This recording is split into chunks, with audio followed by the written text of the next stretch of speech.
So, does anyone remember what happened all that time ago last time we played? Oh, we wrecked Uh, fucking house. You guys did? yeah, Yeah, you actually did very well. yeah. I think I did snake heroin and told the party in my favorite album from who you listen to news. Right. Eh, I don't remember that part, but any other like more direct, it was a lot of combat. okay, It should be yeah, a lot of combat. We basically did the whole challenge thing to earn the favor from the warlord, and for the most part, just completely steamrolled everything. The last one was a little bit spicy. yeah. Until we Uh, fought livestock, eldritch vine horrors and multi-tentacled abominations. Nothing. A particularly loud mooing cow kicks our ass. Like No, we were like, that was not a fucking cow. we all fulfilled our party roles and everything went according to plan. see there. That's the Listen, spirit. I a was pretty happy gentle with that. bellow, a gentle bellow is a cow to these people. This is if someone like made a cow and turned it into like a sonic fucking emitting weapon. Like that's what this fucking is. It's a larger cow than normal, but it's still a goddamn cow. It's an Aurochs. Yeah, I was gonna say like, It's an Aurochs times 12. Okay, well, you yeah, can no, say that's you can say that that's the role that it has, but that doesn't actually make it a fucking cow. Like, Jesus, it's like elephant. when The I did. elephant could be livestock too.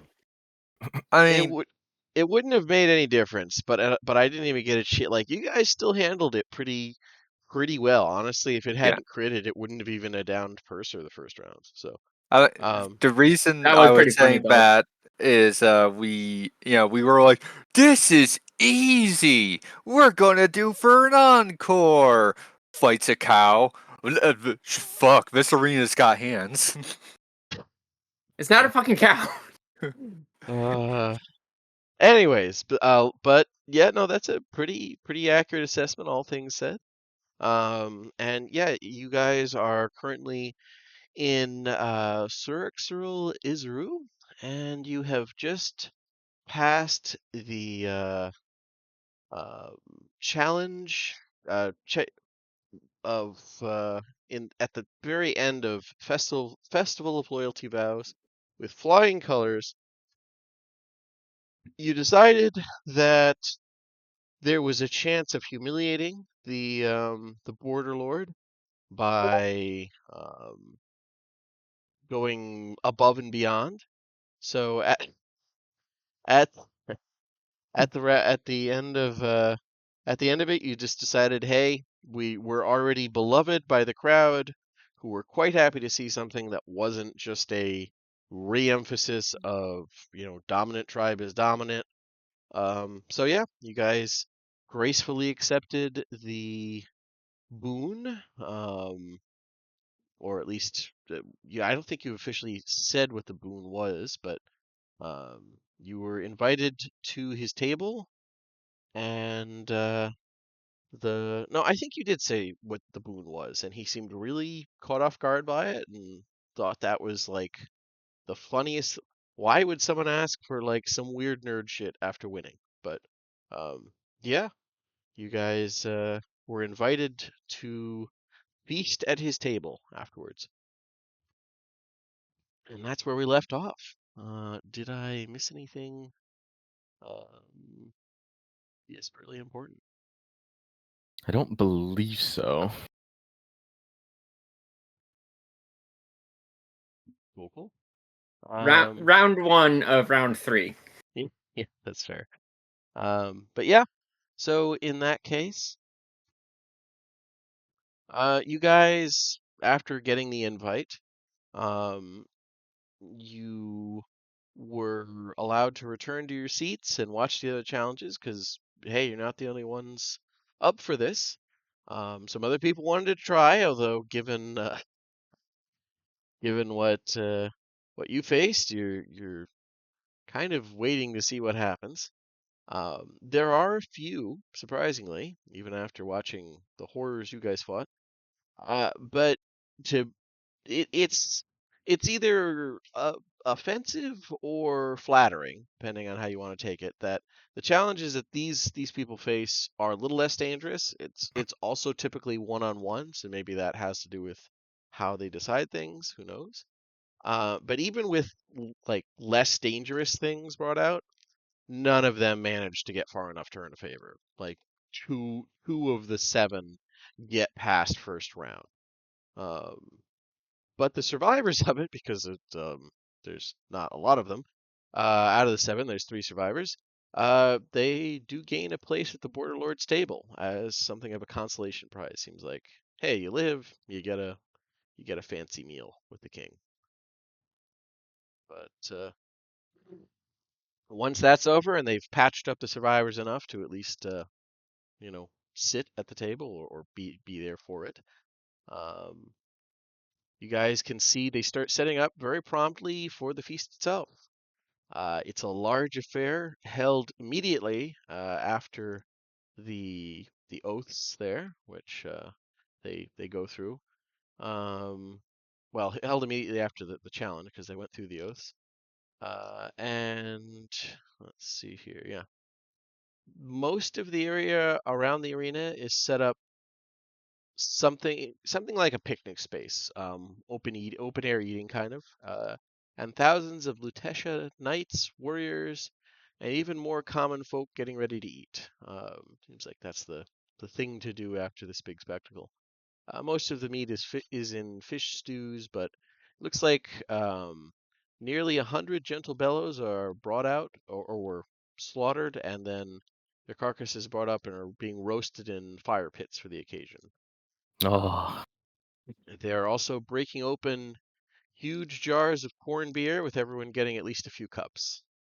Um, you actually Uh, don't see too much of this past the initial setup stage because the what? Border Lord is there as they set up for it and through the whole ceremony itself, but he doesn't feast down with most folk. His claws, his honored guests, and his honored guests such as yourselves eat in the palace. It actually floats down until you can just use full sets of steps built into the side of the stone platform and walk up onto it. Huh. and is there just like the smell of roasting meat like wafting up from the city? Yeah, it's just starting. Yeah, it's like and looking out as the palace floats back up again, you can see the light of big bonfires all over. Seems like this is a celebration is a strong word, but this is a big event, and they do try to give something to everybody if you're in the city and not rioting. So Yeah. yeah, they Bread to circuses. yeah, there's a strong breads and circuses element, but yeah, there's a strong wafting smell of wafting meat, and it's not bad. They're slathering it in. It's not like barbecue sauce by the standard. It seems to be more like some chili peppers, which are if Oh, they grow them here, it's probably not in anywhere near the numbers the Sulatar do, but it's chili peppers soaked in some kind of vinegar brine, and then they slather that over it as it cooks. Question. Yes. Uh, are uh like lizard folks strictly carnivores or omnivores? they Uh, are omnivorous, but I think they eat a lot of meat. Okay. yeah. Because I was about to ask, like, uh, generally speaking, carnivores have less developed You're taste buds, yeah, exactly. Yeah, I was actually gonna mention that. Um, which usually means like, for them to taste shit, it would have to be like fucking yeah, we eat we eat ghost fucking peppers just to like taste shit Just to because feel alive. yeah, Yeah. it's the flavors aren't subtle. We'll say that much. They're not carnivores, but they lean much more heavily in the carnivorous direction. It's supplemented a little bit with, some fibrous stuff, some corns, roots, things added in, but I would say it's definitely going to lean much more heavily towards the meat side of things. There's not many things that would cause Purser to defect, but roasted meat in a really good chili sauce is one of the few things that has a chance. I have good It's news for you. that easy. It has to be a really good chili sauce. It's not so it's hot. It's hot and sour. But it's not, I wouldn't call this good by you guys' taste buds. It is It's rustic. It is really, really potent. And I cut off other Sam. What were you saying? Oh no, it's nothing. Oh, okay. Yeah, it's like I said, the smells make your guys' eyes water, but it's not terrible. At least those of you who eat. So yeah, you can see all this prepping and the lights below getting a little more distant as the whole city kind of is laid out in front of you as the palace or temple or whatever it is floats up higher, to the point where it rises about a little over 100 feet off the ground. Like I said, you can from here out you can see across the whole city. Um, Torches here and there, light, and even with all the activity, you can see the light of the moons reflecting off the canals that run through. Um, the space around the area where most folk are feasting, that's the most heavily lit up tonight. But yeah, it doesn't seem like magical lighting is a big thing here yet. You see flickers of it here and there, but they haven't industrialized it in the same way that Corvair and a lot of other places have. Hmm. But yeah, the feast is held in the front of the pyramid in a large courtyard. Um, there's other buildings that ring the entire space, most of which look like kind of larger versions of where Rodaka lived. So think of it as a half enclosed, not a kind of a square. I'm brain farting, but yeah, a half enclosed square. The actual feast here is most of the same foods as below: grilled meats, stews, beer. But they're even more liberal with this stuff, with the spices and sauces.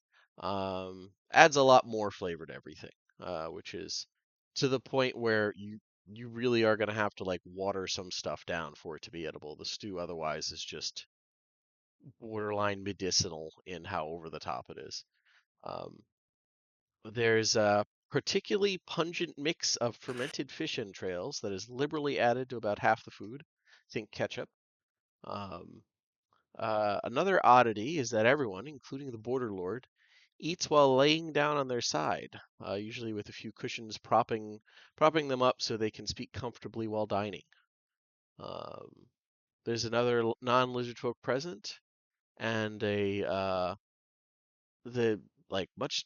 This isn't real common, but it's a Volcori elf with a mournful look on his face. He's not at the king's table, but he is nearby. But yeah, they're setting up, and you guys are, of course, invited into the inner circle to find comfortable places to lay down.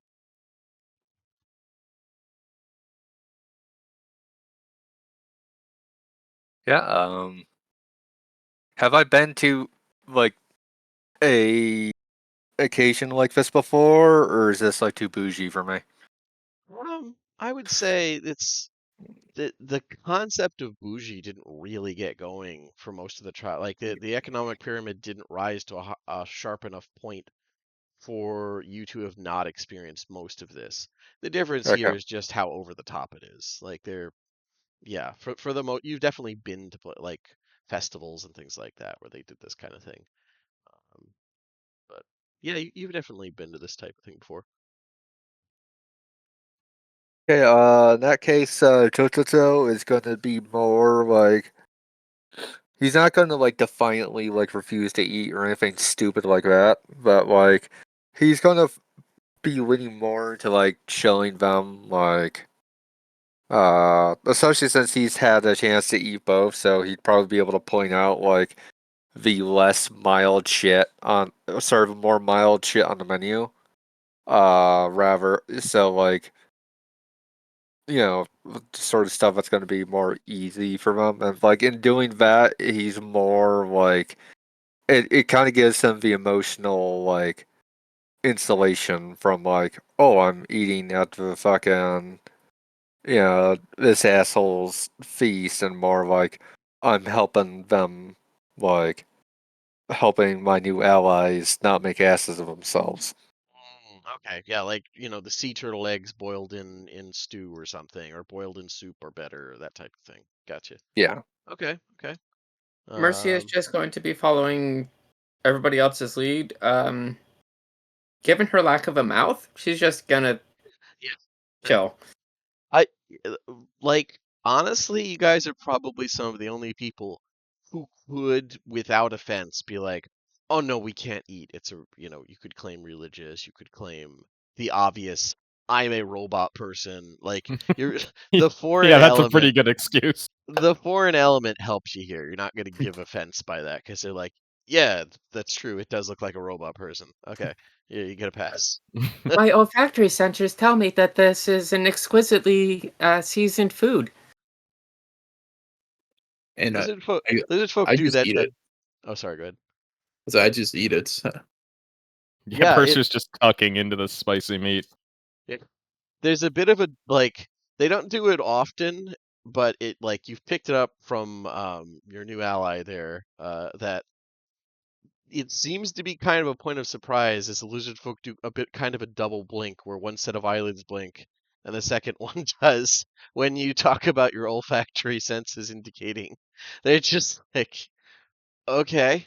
Uh, uh, but yeah, they're definitely going out of the way to like try and be politic about it, or at least some of them are. The Border Lord is largely um, entertaining a lot of like fanfare from the other guests and as his clause. Um, but yeah, if you guys want to ask him anything directly or chat with him, or just try and like wait through all of this nonsense to talk to one of his claws, Chimala, who keeps track of like she's the closest thing they have to like a head bureaucrat apparently. So you could Hmm. just eat through and wait to see about getting the info from her. But yeah, what would you like to do here? Um, I'd like to try and follow their customs a little bit. I don't know how appropriate it is to like get straight to business while people are eating, or if it's just Okay. like a small talk over food and then business after kind of thing. A lot of it, like stories, are very welcome here. Not in any formal sense, but all of the clause, like whenever there's a silence, like what could be considered an awkward one of the clause just chimes in with it's not quite bragging, but a story about like, oh, here's the most badass thing I've fought or I've done. A lot of heroic boasting seems to be the thing to do here. There's not any like you have to chime in X. It doesn't go around the table or anything or eating Mhm. area, but that does seem to be something that's expected, at least from the clause. And the board lord will regularly like pretty honestly manners. Maybe it's not bad manners here, but he tends to just like take over conversations whenever he feels like it, and just go off into this rambling. I won't say rambling, but long story about his own days when he was an adventurer, and you know they when he went down into the depths and fought with the strange shark people, or when they hired him to very Conan, honestly, is like at least his self-edited version of it. It sounds very Hello? Conan the Barbarian. Hello? Hello. Hello? Yes, yeah, I think- You cut You off. yeah, cut off. wonderful. Where exactly did I cut off? Probably when I was talking rambling. Shark people. Okay, yeah, so not much. It's when he was fighting for or against shark people from various things. It's very Conan, like Adventures of Conan the Barbarian, sort of saying. Like that's the general vibe that he gives from his self-portrayed like image.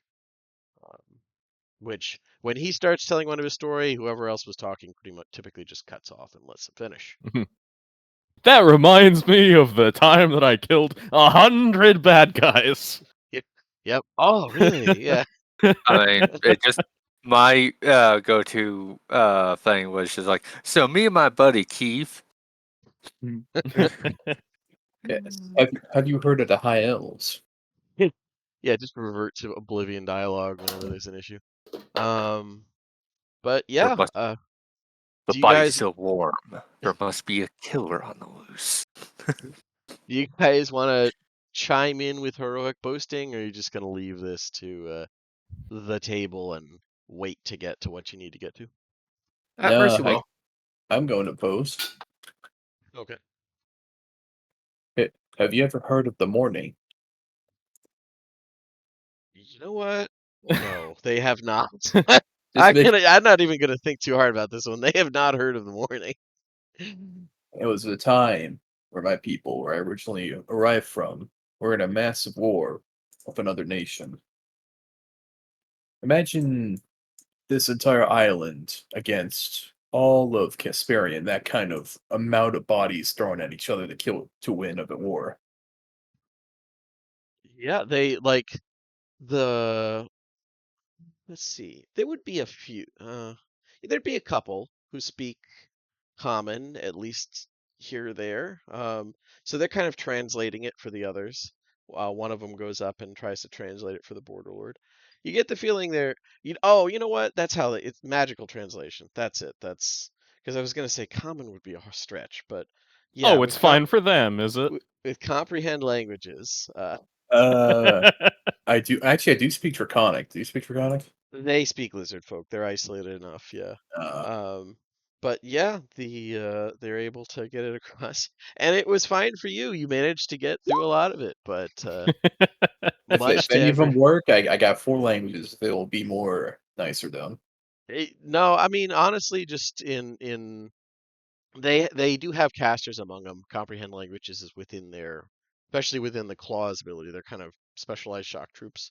So Elvish and Giant, you know what? A lot of them, their nobility, a lot of them would have picked up some of that just for, yeah.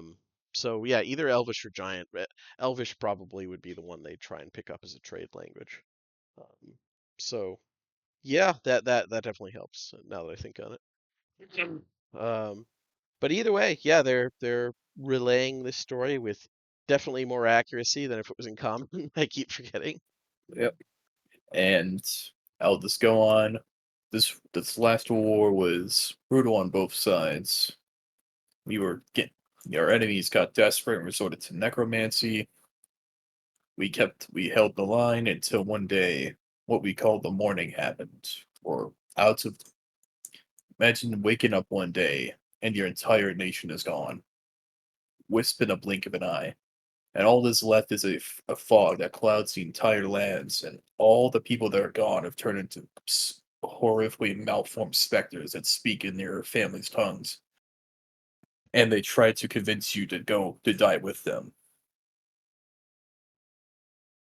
Yeah, it's there's like as the story kind of ripples out across people, it's um they're definitely um impressed by the story, and the Border Lord nods sagely, and one of his claws who seems to be more shamanistic, religious, um, kind of adds in as yes, the where the otherworldly intrudes, very, yeah, the mist thing ties in very neatly I, with I their do need to worldview. be right.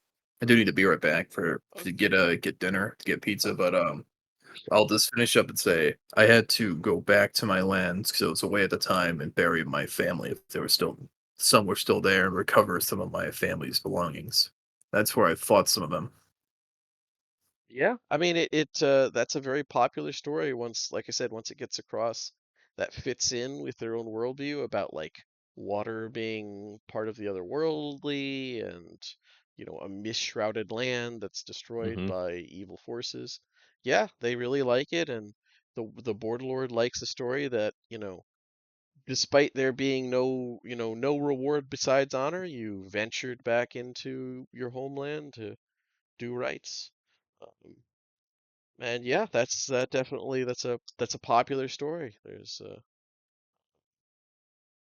and it's a new one, which is good because you get the feeling a lot of this what they normally get is kind of repetition. So Yeah.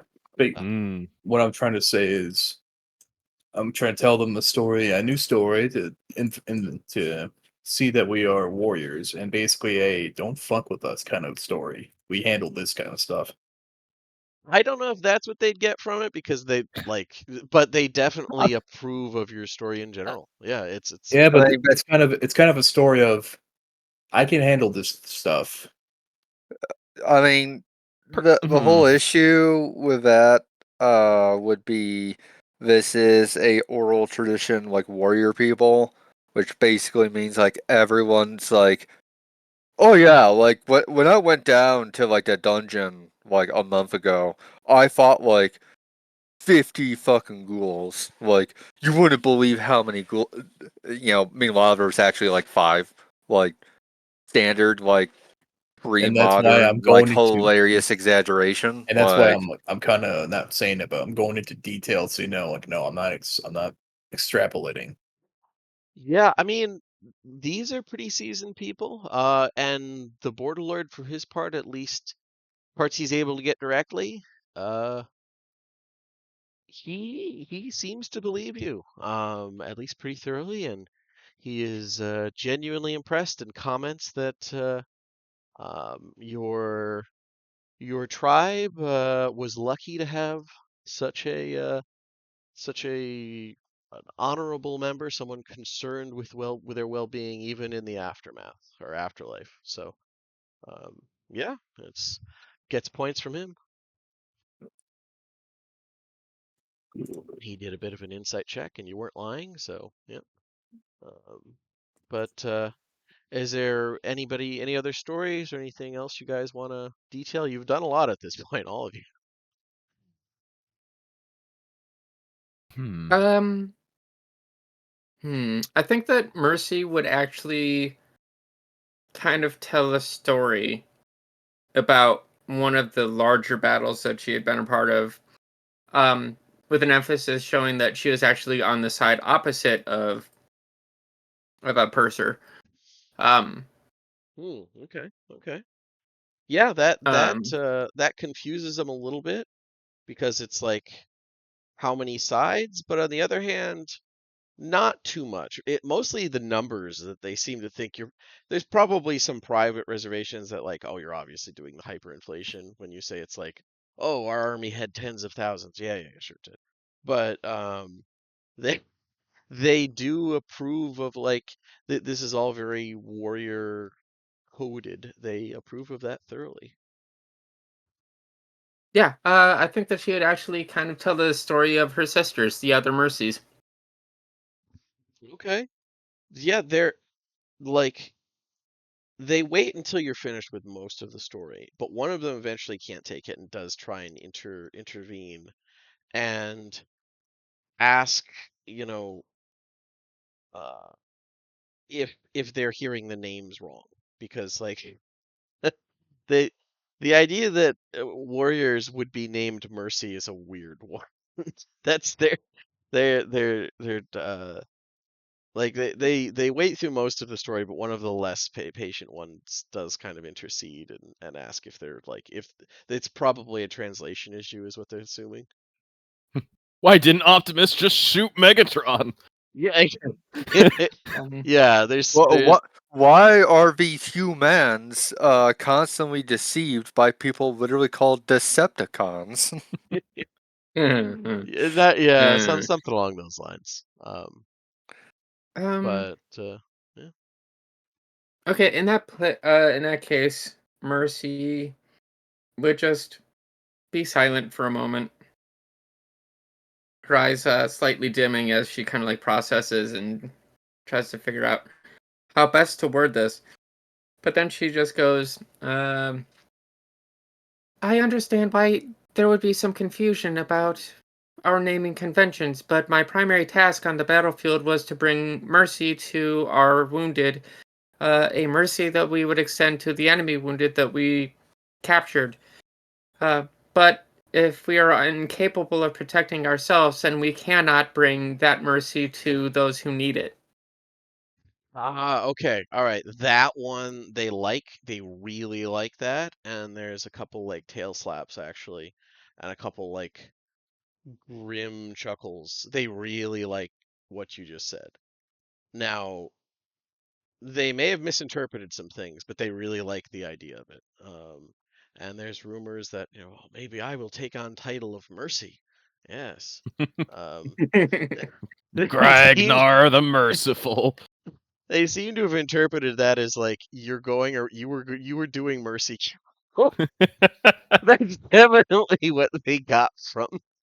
I mean, depending on the battle and depending on how wounded individuals were, she didn't actually turn into a cleric until after the war. So, Oh, I'm tracking, but the idea that you were a dedicated medic doesn't occur to them. They're like, "Oh, this is like they call themselves Mercy in jest." Like, yeah, then it all clicks. It all clicks. ah, Uh, Yeah, Jotsuzo is basically standing by to be tapped in if need be. But oh, like and this was all delivered in giant.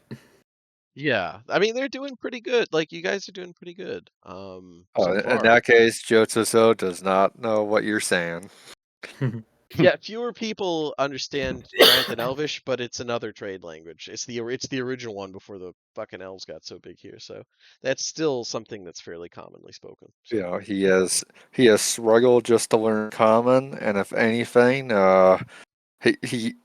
it's probably very much equivalent of like the Japanese guy that learned English and refuses to learn Chinese, despite the fact that 20 years prior, like you know, anyone who was educated would have learned Chinese. It's like, no, no, we're not. I don't need to learn that old-fashioned elite language.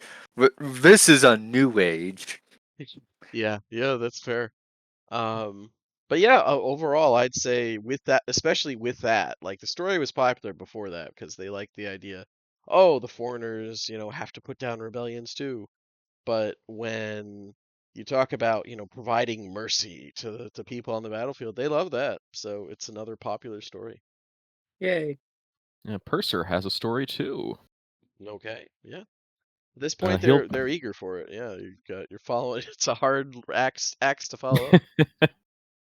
Yeah, this is more just straightforward, no muss, no fuss, but I'm going to tell them about the time that I and my then companions, who funnily enough none of them are here anymore, delved into the city of the dead that I'm sure they know of. Oh, yeah, they know about that. And that one, there's actually like a couple just bringing up Karakos. There's a Hmm. couple warding gestures, like Oh that's, yeah, it's a spooky place.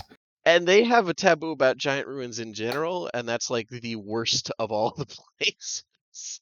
So yeah, there's that immediately gets attention.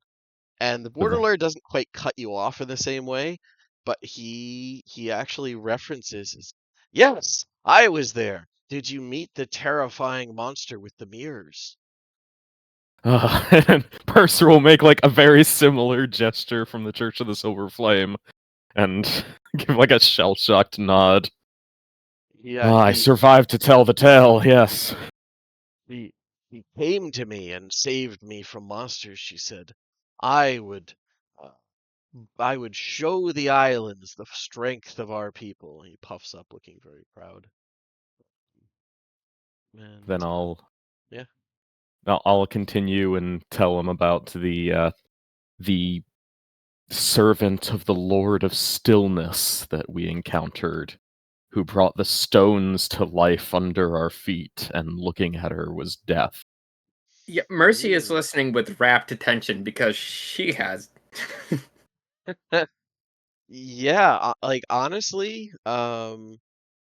give me a performance check. Like good or bad, it's gonna be a good one here, but it's just this could work its way into their boogeyman stories. So like that's give me a performance check.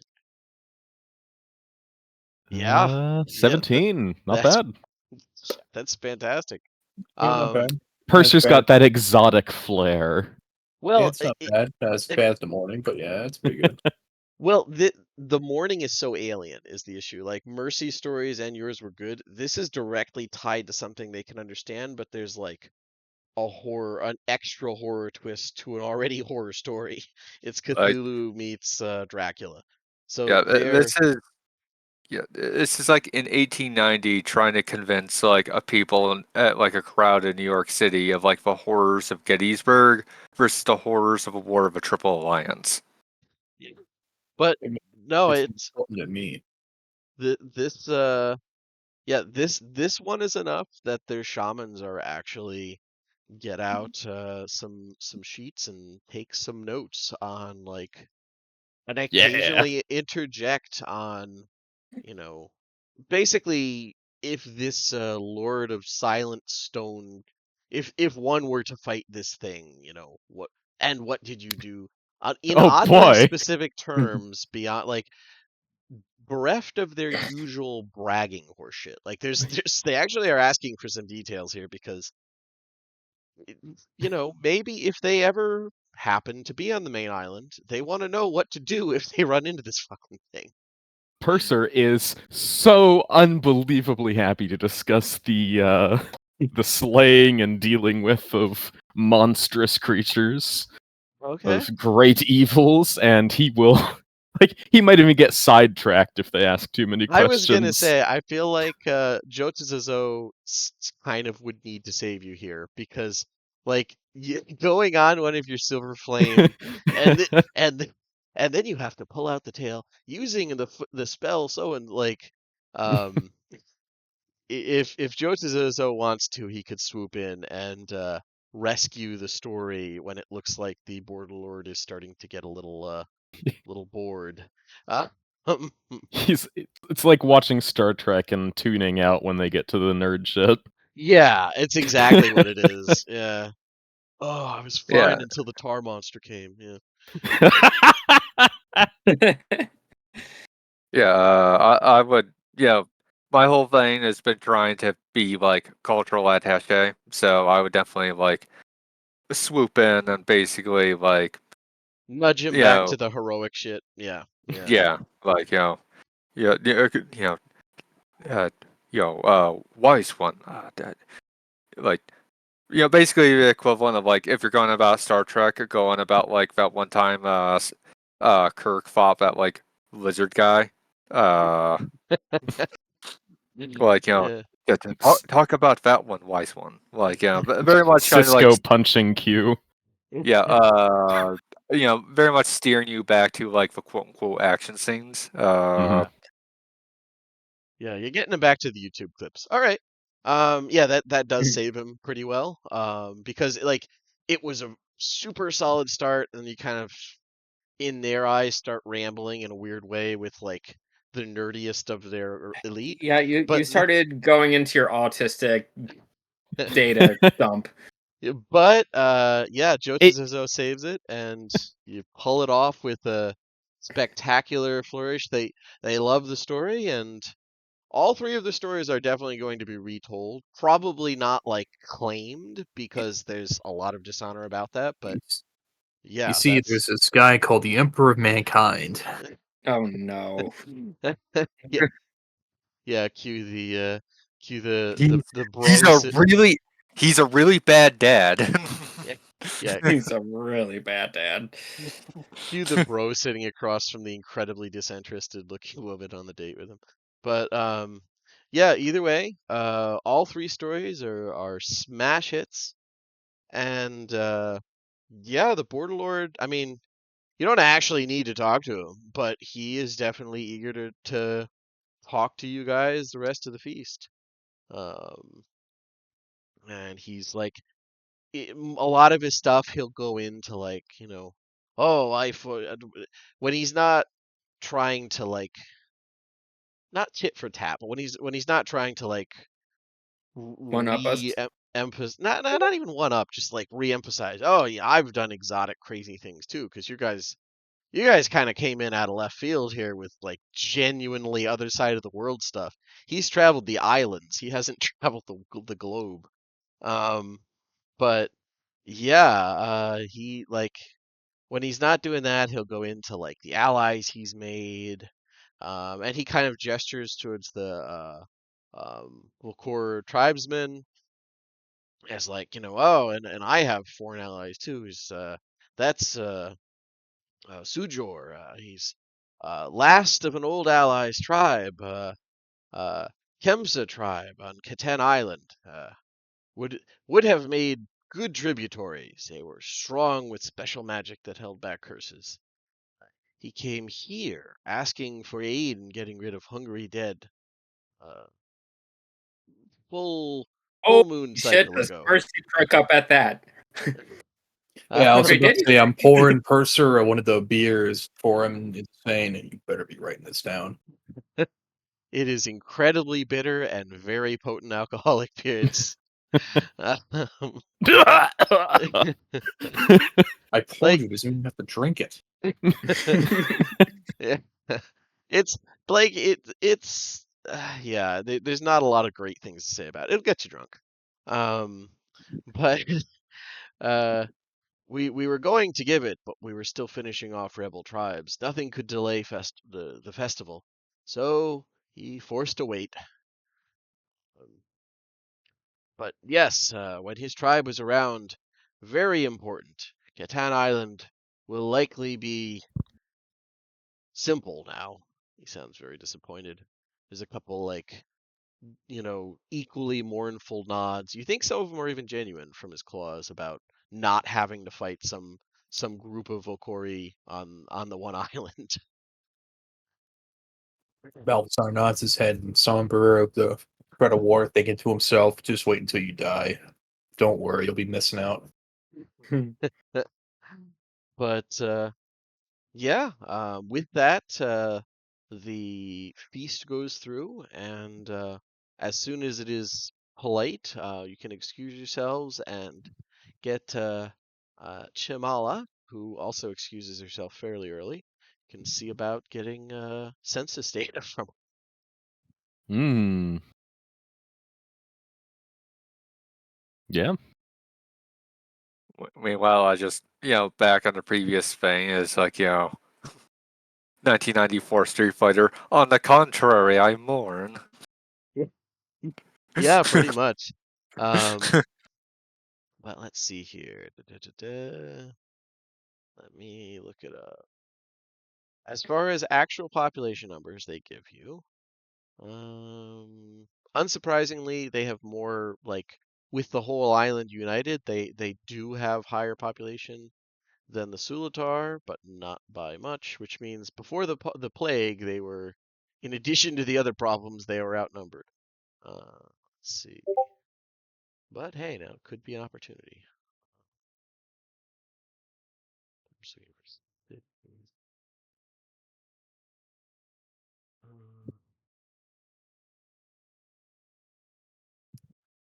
And by the way, Sam, I do appreciate you being here, but if you need to run and get pizza, like, don't. I already did. Oh, you did? Okay, okay. I wasn't sure if that was like I need to get in the car or if you just need. Okay, gotcha, I just needed to pay the guy. gotcha. Okay. Let's see. Scrolling all the way down. Where's Would some Mercy have the notes? chance to speak with the guy about the hungry dead? Oh yeah, if you want to go speak with the tribesmen, the Volcori tribesmen, absolutely. Was he Well, there? I, from the way you were talking, I don't think he was there with us, right? oh no, he was. I mentioned him. He was at the feast. Like he's not at Okay. the Border Lord's table, but he was, up here with the rest of with the nobility. He's Okay. definitely like a guest of the Border Lord. We definitely need to talk to him then. Okay, Oh okay. yes. Um, But Purser yeah, just has a little bit more political tact than Mercy, perhaps. you know what? I feel like Mercy will grow to have political tact, but it's outside her designed wheelhouse, and that's a literal term for work.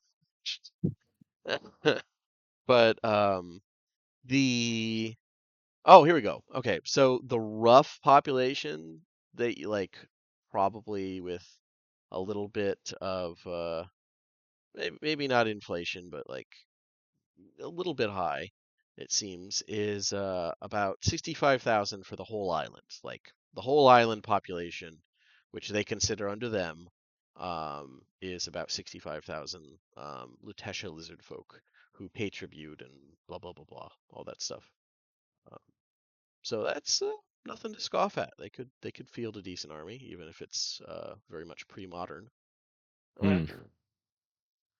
And yeah, they'd also have like, we're able to levy, our armies stretch from so and so, and their counting system is based off seven and stuff like that. So there's a little bit of translation issues, but by and When large, our archers shoot, our arrows will blot out the sun. We can drink whole rivers dry. yeah, something, So a little bit of that. Yep. it's clear by now that they're very much looking to expand, right? Oh, yeah, like that's part of why there's definitely a note of pride in this. Um, this this not cleric, clerk or bureaucrat or whatever she is a little less eager to just give you guys this data, but the Border Lords, he's probably a couple cups in at this point, and he like Hmm. nobody was gonna say no to him to begin with, and he's reached the stage of like overly aggressive back slaps or the equivalent of like yeah, nobody's really saying boo to him at the moment. So And yeah, And politically you speaking, and you're like welcome to. I one get I appreciate the position that this bureaucrat is in. Like I get it, but at the end of the day, they are a heavily militaristic neighbor to our budding colony, and we have to get those roots in quick and make friends. But also, we have a job to do, and they might not be our problem in a few months. that's true. That depends on how this news is taken.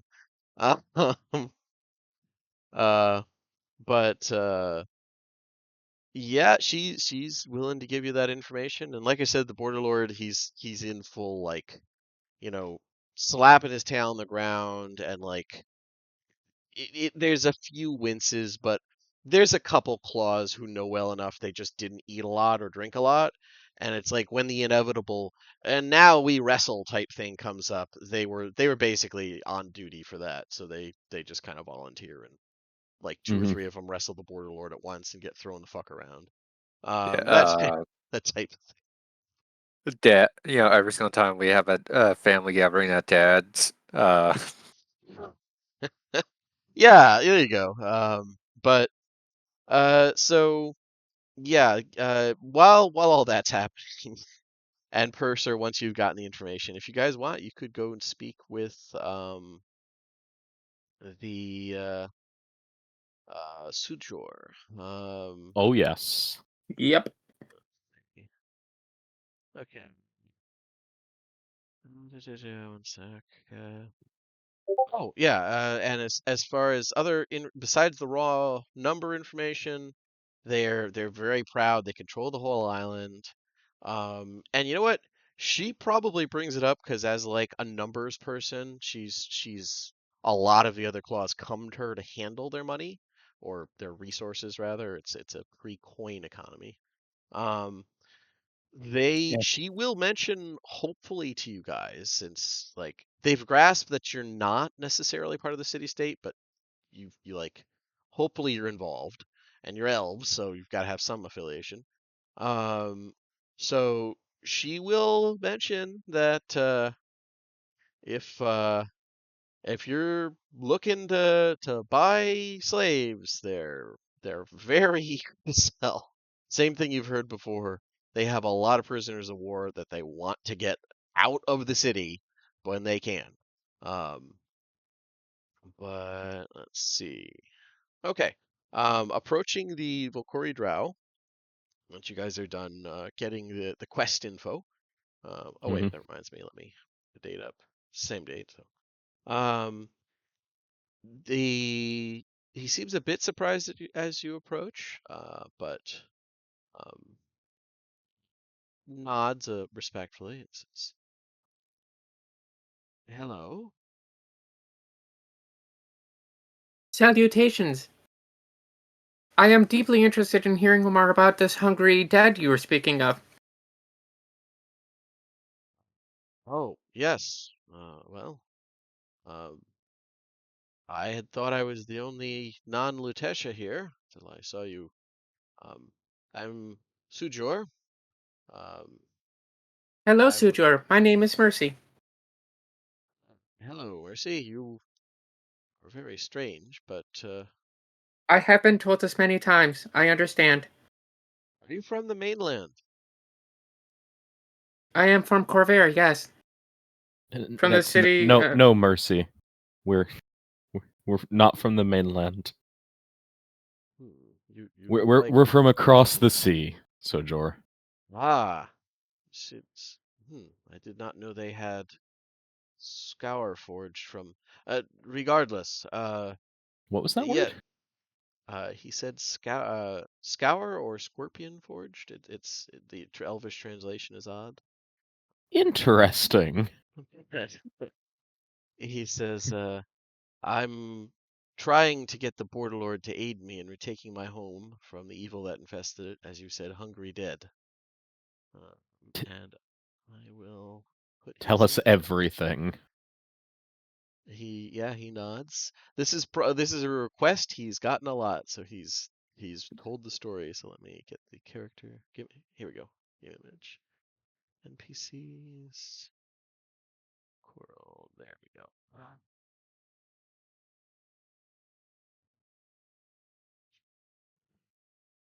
Okay. He says, I am of the uh, Equatel or River's Fury people. We protect Zendrick from threats to the land as a whole. We don't concern ourselves with whatever heady warlord or realm rises. Uh, my tribe, Kimasa, have watched over one of the most fickle remnants of ancient giants, part of the Transcend, making sure it stays asleep and harmless. But an undead of terrible power arrived on Catan more than a month ago in a bone of in a boat of bone and silver. He spoke to us, calling himself uh, uh, Siselkal, and demanded that we let him use the Transcend or die. We resisted. We could barely slow down his advance. My mentor, Juelm, told me to flee with the Transcend's key. I escaped using my spirit's gift, but I haven't heard anything from my tribe since then. I want to return with enough forces to destroy that monster. Even if I am the last of my tribe, I will ensure the Traveler's Curse does not engulf the islands. The the what curse? What He what is he this transcend? he blinks at you a few times. The Traveler's Curse. What makes portions of the mainland untraversable if you're not one of the insect folk. Um, Transcend is ancient giant pathway, we think. We've only ever used it a few Ah, times. When they break, they curse the realm, the land around them for hundreds of miles. and this undead man. Describe him. What were his capabilities? He he looked like one of the trader elves, but the language is he spoke our tongue in a strange sibilant hiss. Uh, As just to clarify, the traitor elves are the Sulatar, right? uh, Trader elves are, strictly speaking, any elves who left, they're going to associate that with like Oh, non-travel. traitor. Okay. Yeah, sorry. Yeah, traitor. Okay. Okay. I'm up to speed Not now. trader. Yeah. Yeah, so he wore strange robes of red and had uh, hail like maggot's hair with with needles drawn through it. He it's I do not know if it was what he was or whence he came, but he didn't even touch the ground as he moved.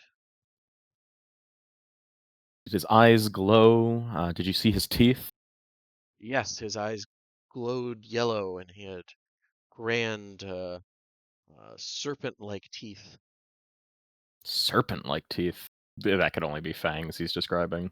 Yep. I would. Is this enough information to positively identify? In fact, you've heard that name before. It's the guy, right? Yep. The same vampire? Yep. Awesome. I thought that name was familiar. I didn't want to make it true. Yep. Awesome. Bad news, then. I'm guessing. A vampire. Hmm. We have to help. Would Jotsuzo know what a vampire is? Probably not. That's not a common form of undead. Here. With seeing big grim look on your faces, Jotsuzo is going to like heartily slap like Purser on the back. Yeah. Don't worry, wise one. Your wonder weapons from Kuravar will clearly make short work of whatever this monster is. Indeed. The Silver Flame is well Seven. trained in dealing with bloodsuckers. I was ever informed we had a vampire problem. I don't believe there are many on the islands. They're very rare. One is It- too many. not Jutsu wrong. scratches his like chin. Is he Leech Man then, or Mosquito Man? Purser like Leech opens his mouth sounds to better. respond and like stops to think about it. He's stumped by the question. I'd say more akin to a leech. I see. Then he is less dangerous as he does not give disease then? Oh, he is incredibly dangerous. I Never heard see. them given diseases, but I'm sure it's possible. Well, I'm just thinking, mosquitoes and malaria and shit. Yeah. Never heard of one spreading it, but I'm sure it's possible. Oh, there have been studies done by the Silver Flame that show if you're bitten by a vampire, you're actually less likely to contract many infectious diseases if Yeah, you 'cause you're survive. dead. It's But yeah. no, I stop distracting me. We have to help. That was definitely in character, right? Yeah. Yes. Like poor Yeah. person. Yeah, you're not a great disease vector. You can't really spread disease if you're dead unless you have something. It's like Corpus. If you have Corpus, you're immune to all of your diseases. Problem is, you have Corpus. Let's get rid of it then. Volcori is watching this conversation go back and forth. You know this monster? We know his kind, and I have met this one personally. I wasn't able to deal with him then, but the flame is my witness. I will do it now. I'll get the stakes. If you're willing to travel with me, I should be able to convince the Border Lord tomorrow, probably, as he glances over and sees like the Border Lord's currently in the process of like half throttling one of his claws. To send some aid. If you wish to help, I will not turn anything aside. Oh, we are going to help you. See how, You like, do not have a choice anymore. You are being helped. Do not resist. Yeah, Yeah, you don't want a vampire in your day saber. They're only a problem. Yeah, Purser will like flick his hand and channel a little bit of divine power and say, I serve the torch of progress. I will help you. he recognizes that, and now it's good. Yes, you will. Our chances are better than I had thought then. But That was a fun episode. No Yeah. sword can harm me. How about this? yeah. Well, I will go and try and I'll speak with some of the more uh, mundane of concerned claws. And, when are you leaving? As soon as possible. I don't want this creature to kill more of your people. Good, good. I will try and have whatever forces I can muster from the Border Lord's army. He has no good excuse to hold them back anymore. Um, I was reluctant because almost certainly they will take take the island without my tribe there, but without my people there, there's no point. I'll try and remain as a guard by myself. And yeah, he gets up, seeming much Uh, more uh, animated and depressed than he did before. Yeah, go ahead. uh, did did he say his people were completely wiped out, or did He, some of them manage to escape? he's not He's sure. he's the only one who escaped. He's assuming they're all dead. It was very much one of those like, we'll hold off Omni Man, you guys go ahead moment. Like they're maybe they're around. Could be. Um, but he doesn't seem to think so. Um, Uh, for yeah, and I would like basically like quietly like reassure him that you know, if there are survivors, they are like welcome in Mishann. You know, assuming that like again that the border lord is just going to like, but this is this is getting liberated by the Soviet army in 1945. yeah, yeah, Yeah, that's I don't know if it's more like new management. So yeah. He nods and says, "Thank you your uh, for your kind words, but any of us that survive need to stay and guard the transcend. That's our duty. As uh, I Quatal, uh, but I believe it will only be me." And he nods solemnly and, like I said, looking more perky than he did when you guys sat down. He's gonna go and try and chat with some of the Border Lord's claws that have remained but aren't like plastered or jumping into the melee that's quickly developing. So Border Lord for himself is passed out. He like about 3 fights in, he just all tuckered out, and they're kind of dragging him to somewhere to sleep. And yeah, I would say like as people are retiring to their quarters and stuff, probably where is it here? Chimala herself will like notice that nobody mentioned this to you, but she'll go and tell you, you as all surviving challengers are welcome to stay in the palace this night, so that you may take word of uh, Surexeral Izuru's glory back to your land of Manchun.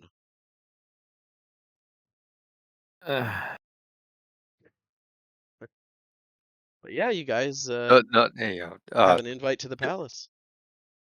you know, I believe they prefer the term Kuravar. She makes a note. Yeah, playing telephone through translations. Yeah.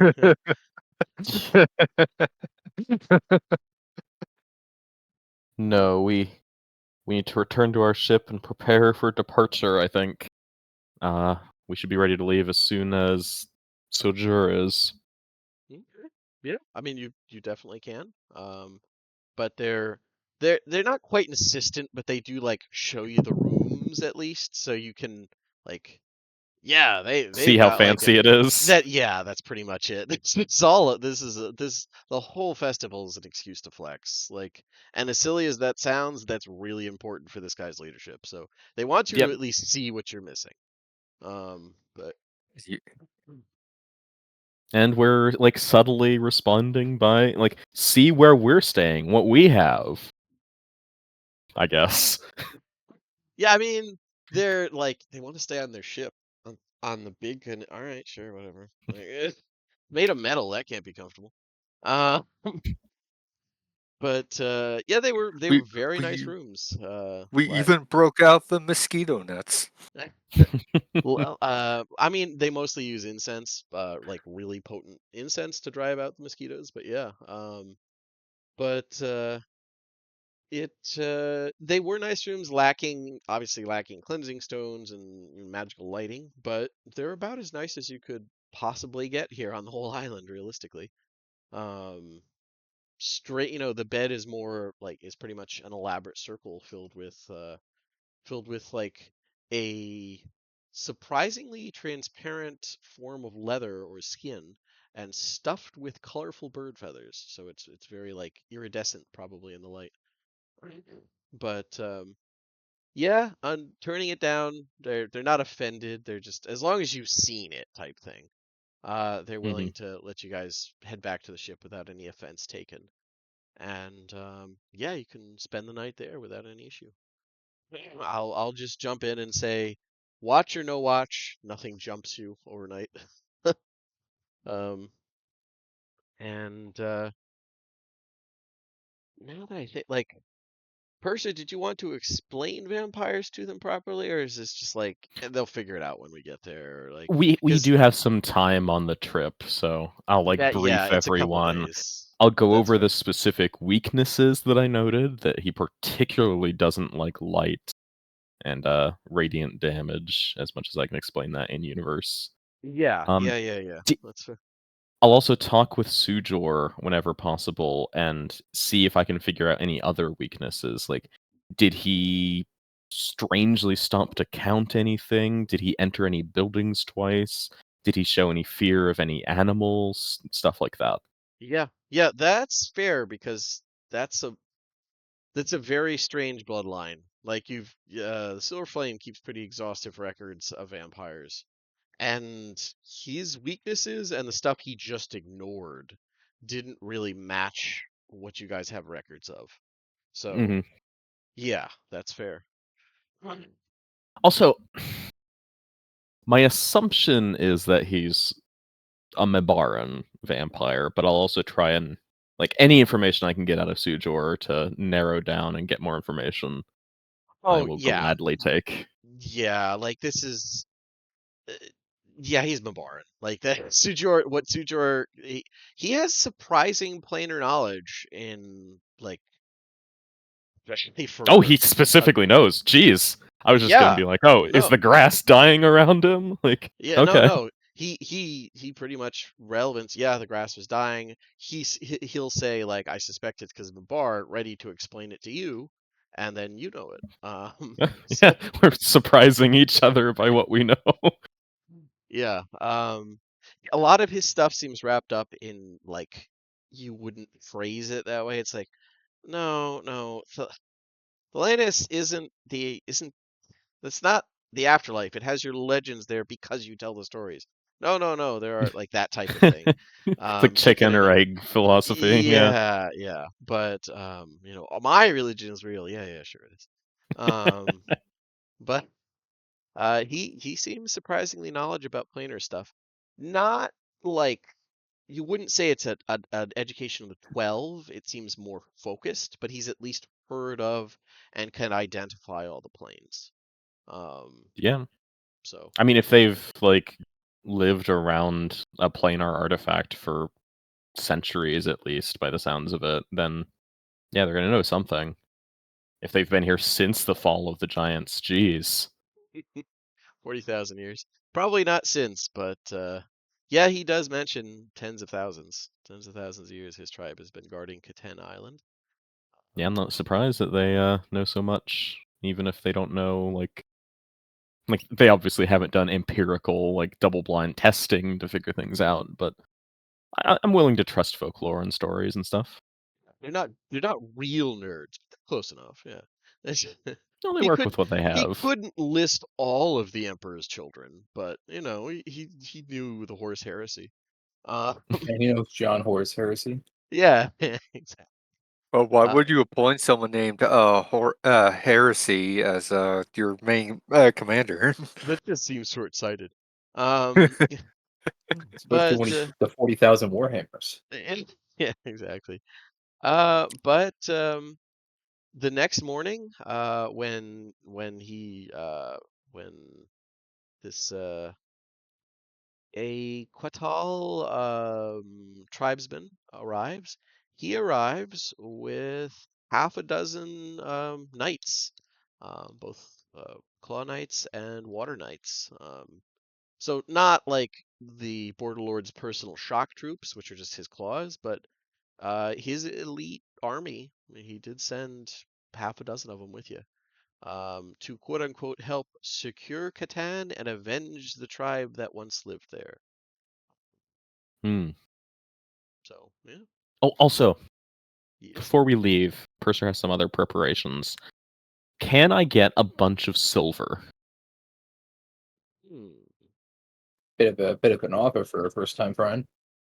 I mean, that's a good question. They trade enough. Um, let's see. They don't have the islands where they'd be able to get a ton of it yet. They intend to, but they don't have the islands with a lot of that on Can you it. tell us where those islands are? No, I can't. They would casually mention that they haven't conquered far enough. They're not exactly hiding that they intend to spread pretty far. Um, Yeah, Sure, but silver or which islands Sybaris have dragon which shards. islands have the silver? Is it Keten? Is it Sidholt? Yauteko? they're you know what? I mean, if you just flat out ask, they'd probably just say Kolcusp Island, like in a very duh fashion. Like, of course, that's where they had the old mines. That's one of the last on their list to take, anyways, because they really don't want to fuck with the giants. Um, Mm-hmm. but Mm, yeah, I can understand that. Maybe you could hold off. yeah.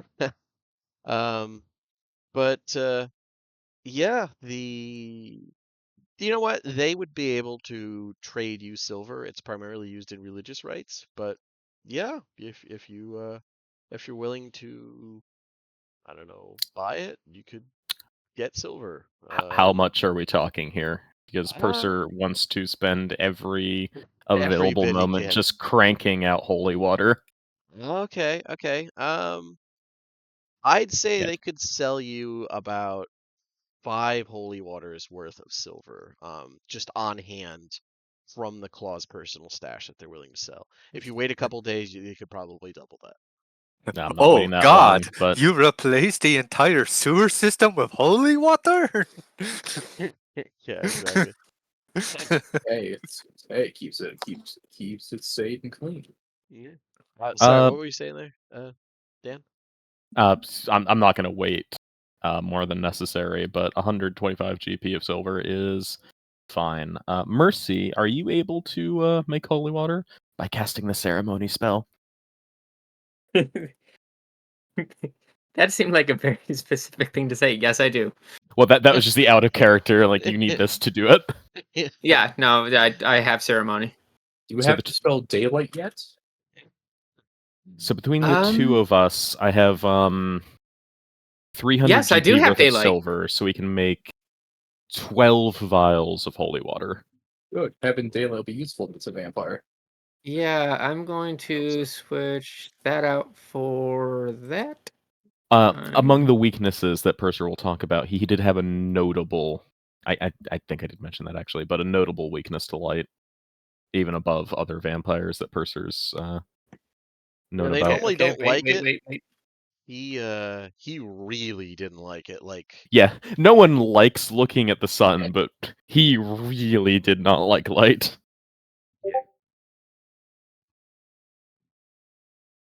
yeah, whatever that variant of of undead evolution is that created his bloodline, Yeah, maybe it's maybe there's a reason that like his quote unquote descendants were, you know, a lot less ubermesh, but also less likely to implode when someone like when they walk near an open window. So I was hoping to hit level 10 before meeting him again, so that I could hit him with radiant fireballs. well, who And you knows? just You might. really have a big old fuck you to somebody. If we'd gotten to, I think, 14, I could do maximized radiant fireballs. Listen, And Jesus Christ. if I'm throwing a vampire at you guys at level 14, even if he's the Ubermesh vampire, yeah, you guys, I'm not throwing him at you to actually stop you. Things have gone wrong for him if you're there. Yeah, Daylight's good. If anyone else has a source of radiant damage, that's incredible. But that I might just be think me and Mercy. I got force. Is that good enough? Yeah, I mean, it's better than not force. I'll say that much. it's I mean, fair. I originally had it before I respec. Oh, nice.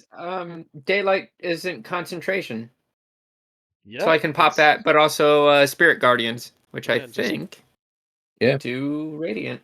That's what makes that bullshit fight in BG3 tolerable.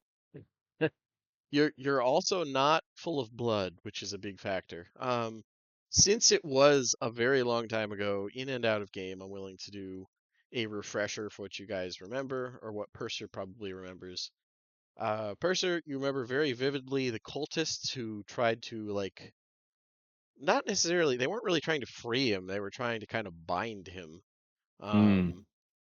They, like, so the ones that lived long enough did try to hit him with more mundane weapons, and it wasn't just ineffectual, it was pointless. Like they So he has stronger vampiric resistances, but consonantly stronger weaknesses. it seems like it, yeah. And let's see, he seemed to be able to just pull blood out of people from a distance. That was an unpleasant one. Yeah, I have countermeasures for that now. Yeah. And he never really walked anywhere. He just kind of ominously floated. So there was that too. I would if I could. So big deal. He walks in water. Jesus does. But yeah. So you guys, I imagine, like I said, Purse is probably reviewing notes from. Also, I will point out, it was over a year ago that all that shit happened. Like, well over a year ago. He seemed intent on leaving the islands. This is a long ass Yeah, I fucking think time for him to be here. I think he said he was going back to the mainland, right? Very much so. Yeah, he said he was going to stop at. He was going to pay his respects and leave. But yeah. He must have run into something in the mainland that required him to get to this like interplanar portal thing. Or maybe he just never left. He could have been paying his respects all this time. You never know. Year and a half. I mean, he's an immortal. Like, BRB 5 minutes for him is like fucking free run like 10 years shit. Like, You look different. It's been 40 years, Freeman. Where the but, fuck have you hello. been? Hi. Do you need yeah, more food? No. yeah. Okay, that's what's going on. Mine was screaming that earlier before I even started. I had to like close the door firmly because he body slams it. It's almost 5. God damn it. Yeah. But yeah. The like once you guys are ready to go, you've purchased. Also, any mundane items you can purchase here. They don't have them. They have pretty skilled craftsmen who could make Like block and tackle is not beyond them at all. It's not something they use regular, but it's basic stuff, no problem. Even metal weapons they have via trade with Alum Cusp. So, but yeah, like whenever you guys are ready to go, the knights can load onto the boat or onto the ship with you. If you want them, you could also say, oh, it's a point of honor. We don't want the Border Lord's forces to be there for this. This is, you could do that if you wanted. Would they be more of a hindrance or a help? I mean, you've seen them as a unit; they're pretty good. Like they're not guard status. These guys are elite. They they have the title knight for a reason. They're decent fighters. They have a pretty serious taboo about fucking getting anywhere near giant ruins. But given that that's why they're explicitly sent here, they'll probably follow you guys at least enough to secure the island. And we're not going to deny them the chance to earn some honor by helping Getting their neighbors. fucking massacred by a vampire. I doubt it'll come to that. Yeah, like that was It is an definitely honor. more Mercy's like kind of vein of questioning. Is like, are they actually going to be a help against a very powerful vampire, or are we just giving him basically walking health potions?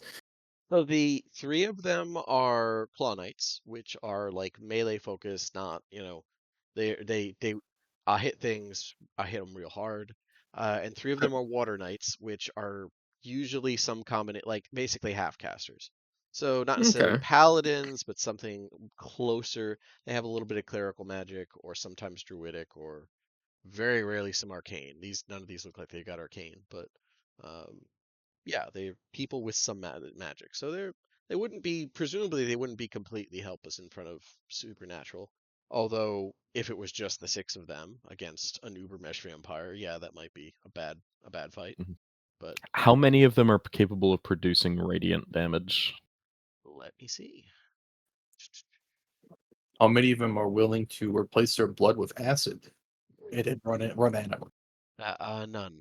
Let's see here. Damn. Here we go, list of folk. If only there were Not alchemists even in if this we told them game. that would make a hell of a story. If only there were The- alchemists in this game. They're I- like I am an alchemist. What are you talking about? I meant the the Pathfinder dedicated alchemist. class. The Pathfinder Oh. alchemist that can actually do that. Okay, so the Water Knights have Guiding Bolt. So, yeah. Okay, that's Okay. a really good one. And Sacred Flame. So, So we'll split up the 12 vials of holy water between everyone that can't produce radiant damage on their own. And that will okay. give them tools they can use on the vampire and any other undead that he has. Okay. Yeah, they not only are they comfortable with holy water as a weapon here, there's some suspicious glances from the Water Knights when you're handing it out because like sacred water, they're kind of supposed to have a monopoly on that, like, but fair enough, you must be really knowledgeable if you can mimic their stuff to make sacred water. Um and let's see. I mean, is it Okay. really that hard? I didn't know it was that difficult. It's not that it's that difficult. It's tied into their whole like the ocean is the afterlife elements of yeah, their faith. We're the best, our religion is true, kind of thing. Yeah, there's a little bit of that. Yeah, and then just for a little I'll bit of note that when I flavor, call upon Jesus to give me a lightning bolt. so Purser's holy water is pretty clear, but it has like little flecks of silvery metal that like occasionally catches the light and almost looks like it's on fire. Okay, it's definitely better than mercury. So there. Mercy's is not that cool. I mean, yeah, yours could just look like really pure water, or just have a um faint glow to it, or however you want. You can flavor it, quote unquote, however you'd like. Heh. Just very pure water. It's a shame I don't have my equipment here. I could make some silver burn. That would be spicy. But yeah. So the knights, for their part, as they like board on the ship, are clearly both impressed and more than a bit nervous about actually boarding the Riptider. But they get over it quickly enough when they see how quickly they're moving. Uh, you get the impression that if their dignity as warriors didn't forbid it, they'd be leaning over the edge, and watching the water part around the ship, like as all of them have at least some experience in like marine type stuff. That's just what warfare is on an island that's mostly marsh. So they have a very good idea of how fast you guys are going in this thing. And like, yeah, they're sufficiently impressed by that, like to the point where they're trying not to show it. For his part, Sujor kind of purses his lips when he actually boards the ship, looking over the twin elemental rings that activate and power the whole thing. It says, "You are like the firebinders, then, using enslaved spirits to work for you." Yes. Do you see your magic work in a different way? Well, we don't enslave any spirits, we work with them. Um, but it's not my burden to stop such things, as unpleasant as they may be. I mean, we certainly avoid taking the. And Purser's gonna like try to find a way to put this delicately. The smart ones, no people, but Yeah, he just nods solemnly. I have heard that argument before, yes. it's just like, what do you want me to say, man? Is this the Vakori or the This is a Wizard? Volkori. This is a particularly weird group of Volkori, like the ethnic group he's naming that you guys have not met thus far. Okay, I was about to say like 150% discipline on Justice's part to fucking hold his tongue in regards to the whole how dare you enslave elementals has open air fucking slave markets and fucking like their capital like No. This isn't. No, that's- the Sulatar no, would be I like. thought that this might have been like one of the Water Knight shamans like No, being no. Oh, I snide get what you're saying. No. This like and it's is like no, no. Both the Sulatar and Cyrixil's forces would they very much approve, even if the elementals were talking. They'd be like, "Yeah, that's a good use." Um, but anyway, um, Purser, you come all this way and you still have the fucking hippies whining at you. But uh, it's a little over 2 days of sailing down the Atoyle River. um Yes. yeah in that case, Joseph would basically like scratch his chin before like not in like a like rebuffing way, but in a like asking a question to further understand.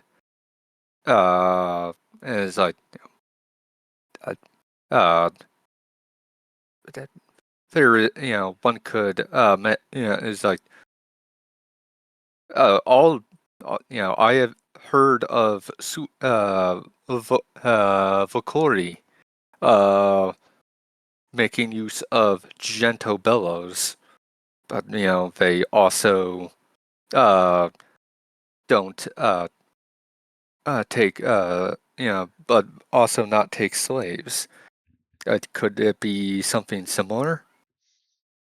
Um, yeah, like he wouldn't want to offend you guys because whether he approves of it or not, you guys have agreed to help him. But if it doesn't look like Purser's gonna lose his shit at the like other hearing the other side, or hearing another side, he doesn't necessarily mean he'd agree with the same things that the that one Zalargo group does.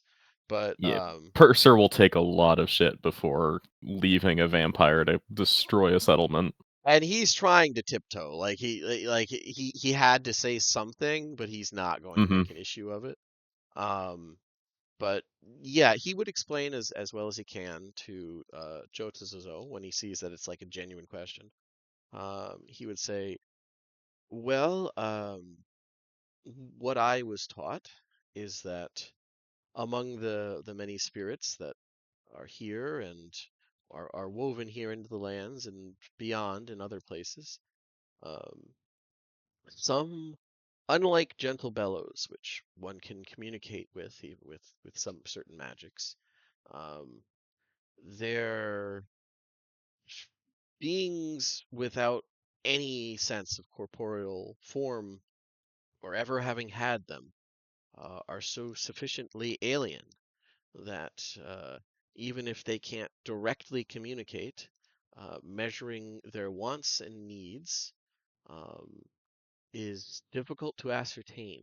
Uh, it, the the beings trapped in those circles, even if they can't accurately express um, discomfort with what's happening, may uh, may may understand enough about their bindings that that they do resent it, and it is certainly involuntary. Very few of these spirits, it's difficult enough to communicate with even the most basic concepts across with a being that's never known hunger, thirst, solid form, or um, any of the sensations of existence as we understand them. There is it is difficult to gain the consent of something like this. My people believe that it is a similar form of slavery as often practiced by the Firebinders. Yeah, it's one of those things where obviously he's been on the other side of like, but are they even really people argument? So he doesn't want to completely dismiss it, but it's also like cool steamship thing. 1 second. Cat, stop. Riotous behavior today from felines. Yeah, I well, have read and some papers from binders in the 12 that talk about similar ideas, but nothing conclusive, and certainly not worth losing the potential. yeah, he just nods and says again, I have heard. Uh, or, actually, you know what? He hasn't heard not worth losing the potential before. He nods and says, "It is good that you ask such questions." Fire the Sulitar don't give a Yeah. fuck. They could be talking for all they care. Um, Yeah, I mean the Corvarin perspective is how can we make this better? yeah, But, it's not about the ethical problems. yeah. Okay, I'm back. But yeah, it's definitely one of those things that's like not really like, you know, yeah, very much like cool technology, and technology is the future. And If like, oil wells are bad, then why are Westerners building them? Like, you're not making any sense. Why would we take the lead out of gasoline? It's the best part. Spicy. it makes us angrier and therefore more violent and therefore better fighters. My IQ's dropped about 12% since I started re-leading it. The funny thing is, it's not even a natural process of gasoline. Like No, some guy fucking added it. oh, I'm tracking. Yeah. So Learn it's how to also, make my own. but yeah, it's he tries to take in like the this guy's words. Something to think about. Like to him, it's very naive. Like, well, surely the Kuravar will develop an engine that doesn't need a such spirit. Well, and the And fact that Purser pointed out, he's like, yeah, some of some of our people have like written papers about it. We've discussed it. That's like, oh, they've even thought of this. Like, of course it's not a problem if they've talked about it. Like, yeah, yeah.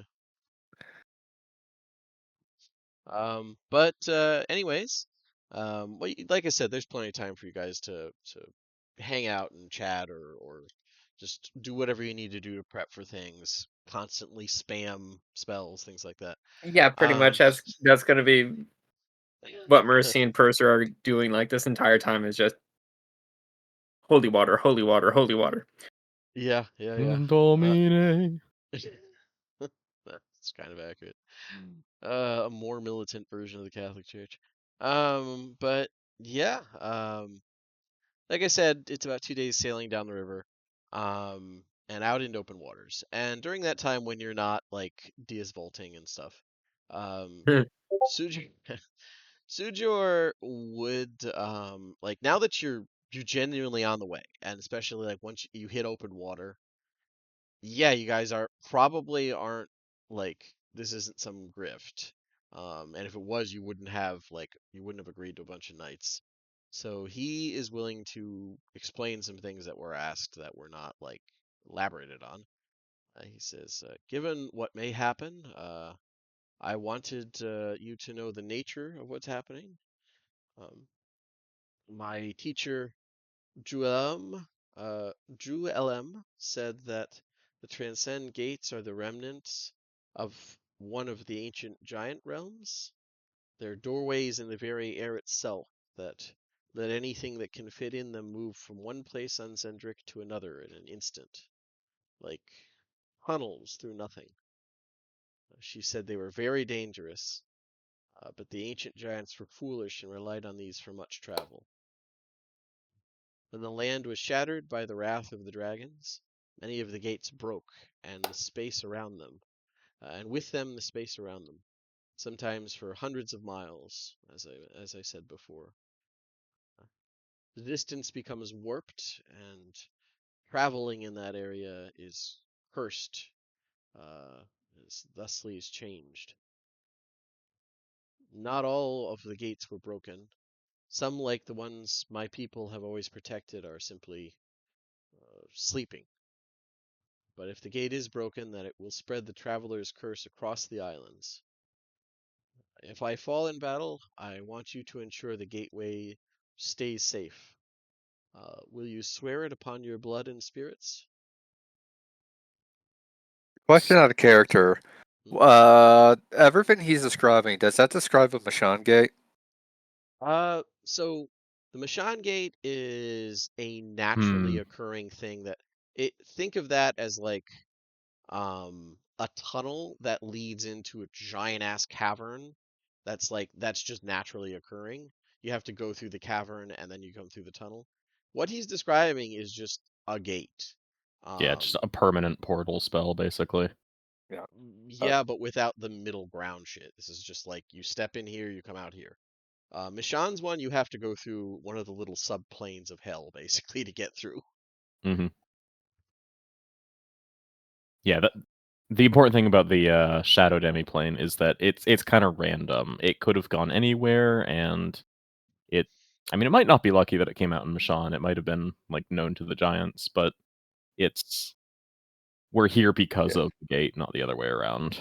Yeah, yeah. Yeah, I just want to make sure, like, it isn't like these gates are a vile abomination, and any who use them must be stopped at all costs. Sweating nervously. No, no. Like he would probably be nervous about the Mishan Gate, as anyone would be, but Hmm. yeah, those are naturally occurring problems. This is something someone made. Um, I say problem, but one person's problem is another person's opportunity. Also, a quick hypothesis. This is out of character. If the Watcher in Bronze, I'm not sure if it's always been called Sod or if it's like a post. Might be Like a post. if they've interacted with Arganessen, it could be that the dragons are like, "Hey, this stuff is bad. Don't mess with it," and then they've carried that tradition down. Because I know that Arganessen hates a lot of dangerous teleportation magic, particularly time travel. But they could expand to other dangerous forms of portals. And they have a bit of a bugaboo about giant relics, yeah. Hmm. Yeah, in addition to that, so yeah, could be, could be. Certainly not above the dragons to like basically plant religious ideas in people and just let them do them for thousands of years. They've done it. Hmm. But Yeah. So basically he's telling you this because he wants to promise, like, he's aware of how comedically dangerous this is. If he dies, he wants you guys to at least not, like, big shiny gate and proceed to kick the shit out of it or something. Like, Durr.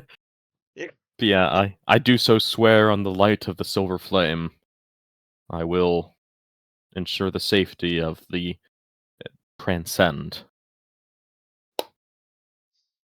yeah, he nods, and that's good enough for him. This is he's got to rely a lot on what you guys are saying, anyways. So, cool, cool.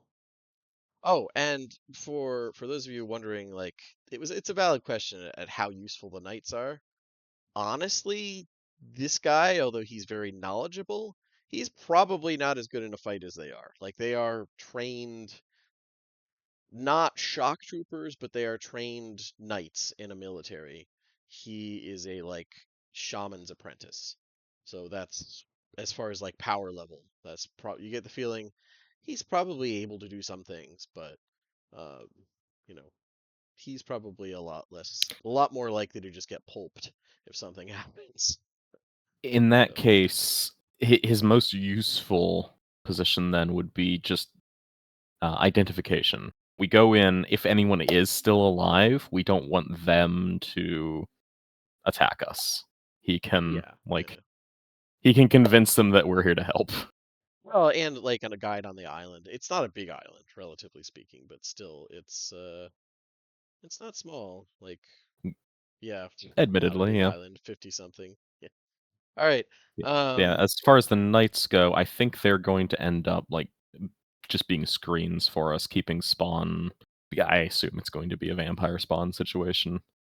And just keeping the trash off of us would be a huge help. Okay, okay. Um, but yeah, Catane, for its part, doesn't look like much as your ship approaches. There's no, like, ominous, enormous volcano sitting out of the water. It's just a small jungle island covered with a rocky shoreline. That does make it kind of hard to find a spot, but it's not terrible. It's not unnaturally difficult, just the bad shoreline. Also, sorry to Yep. interrupt, but I have a quick question. This wasn't where Lady Erostrin wanted to go, was it? Mm, I might be saying the wrong Yeah, name. no, oh no, no, no. That's exactly where she wanted, and that's my bad for not mentioning it.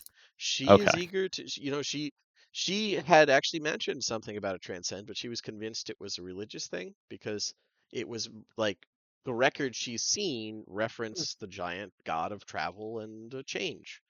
hmm So it's obviously a religious temple on the island. As And in that case, I'll have made sure to include her in the briefing and make sure she understands that she's not to approach until we know that there's not, like, an army of vampires there.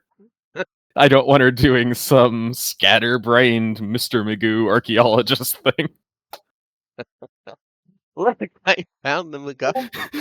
Oh no! Trips, and it, like, rolls down the hill as you and the vampires all run after it. Yeah. Uh, yeah, no, that's a fair point. She's comfortable with that. She was kind of hoping you guys would, like, clear the ruins for her anyways before she went in to do research. So, yeah, hearing that there's new things added to the mix of the usual comically dangerous giant ruins, she's comfortable waiting on the ship until until things are less dangerous. So, but let's see here. Uh, yeah, the one thing that's noteworthy, as you, like, sail around the island looking for somewhere shallow enough to, like, get decently close, because you've got more people to transport than usual, um, is the ancient giant harbor that has somewhat endured the last 40,000 years. The waves have mostly destroyed individual rocks. The shoreline's honestly fucking changed in that time, but as always with giant ruins, they last unnaturally well, and the breakwater that was there is still pretty much there. It was a natural one, and that's preserved enough for you to sail your Riptide a lot closer to shore here. Probably why it was, built there. But yeah, as you guys use the dinghy. There we go. I knew I'd get there. The dinghy to actually couple trips back and forth to unload you guys, the knights, things like that. Um, get everybody on the beach. It has a sizable village built on it with plenty of simple but sturdy-looking wooden homes, enclosed areas for livestock, all missing. Fish drying racks, and the common crops that you see in most little coridal villages back on the main island. Um, many of the crops are dying, clearly haven't been tended to in weeks. Um, One thing that stands out are the numerous large containers made from some kind of metal or ceramic. They really don't look. It's like seeing Rubbermaid things in like a hunter-gatherer village. Hmm. They don't fit here, and Sujor points them out and says, "Those are taken from the buildings around the Transcend Gate. Some of them had valuables in them, but the tribe has long since traded away the majority. It's how we've been able to stay independent from the main island's troubles."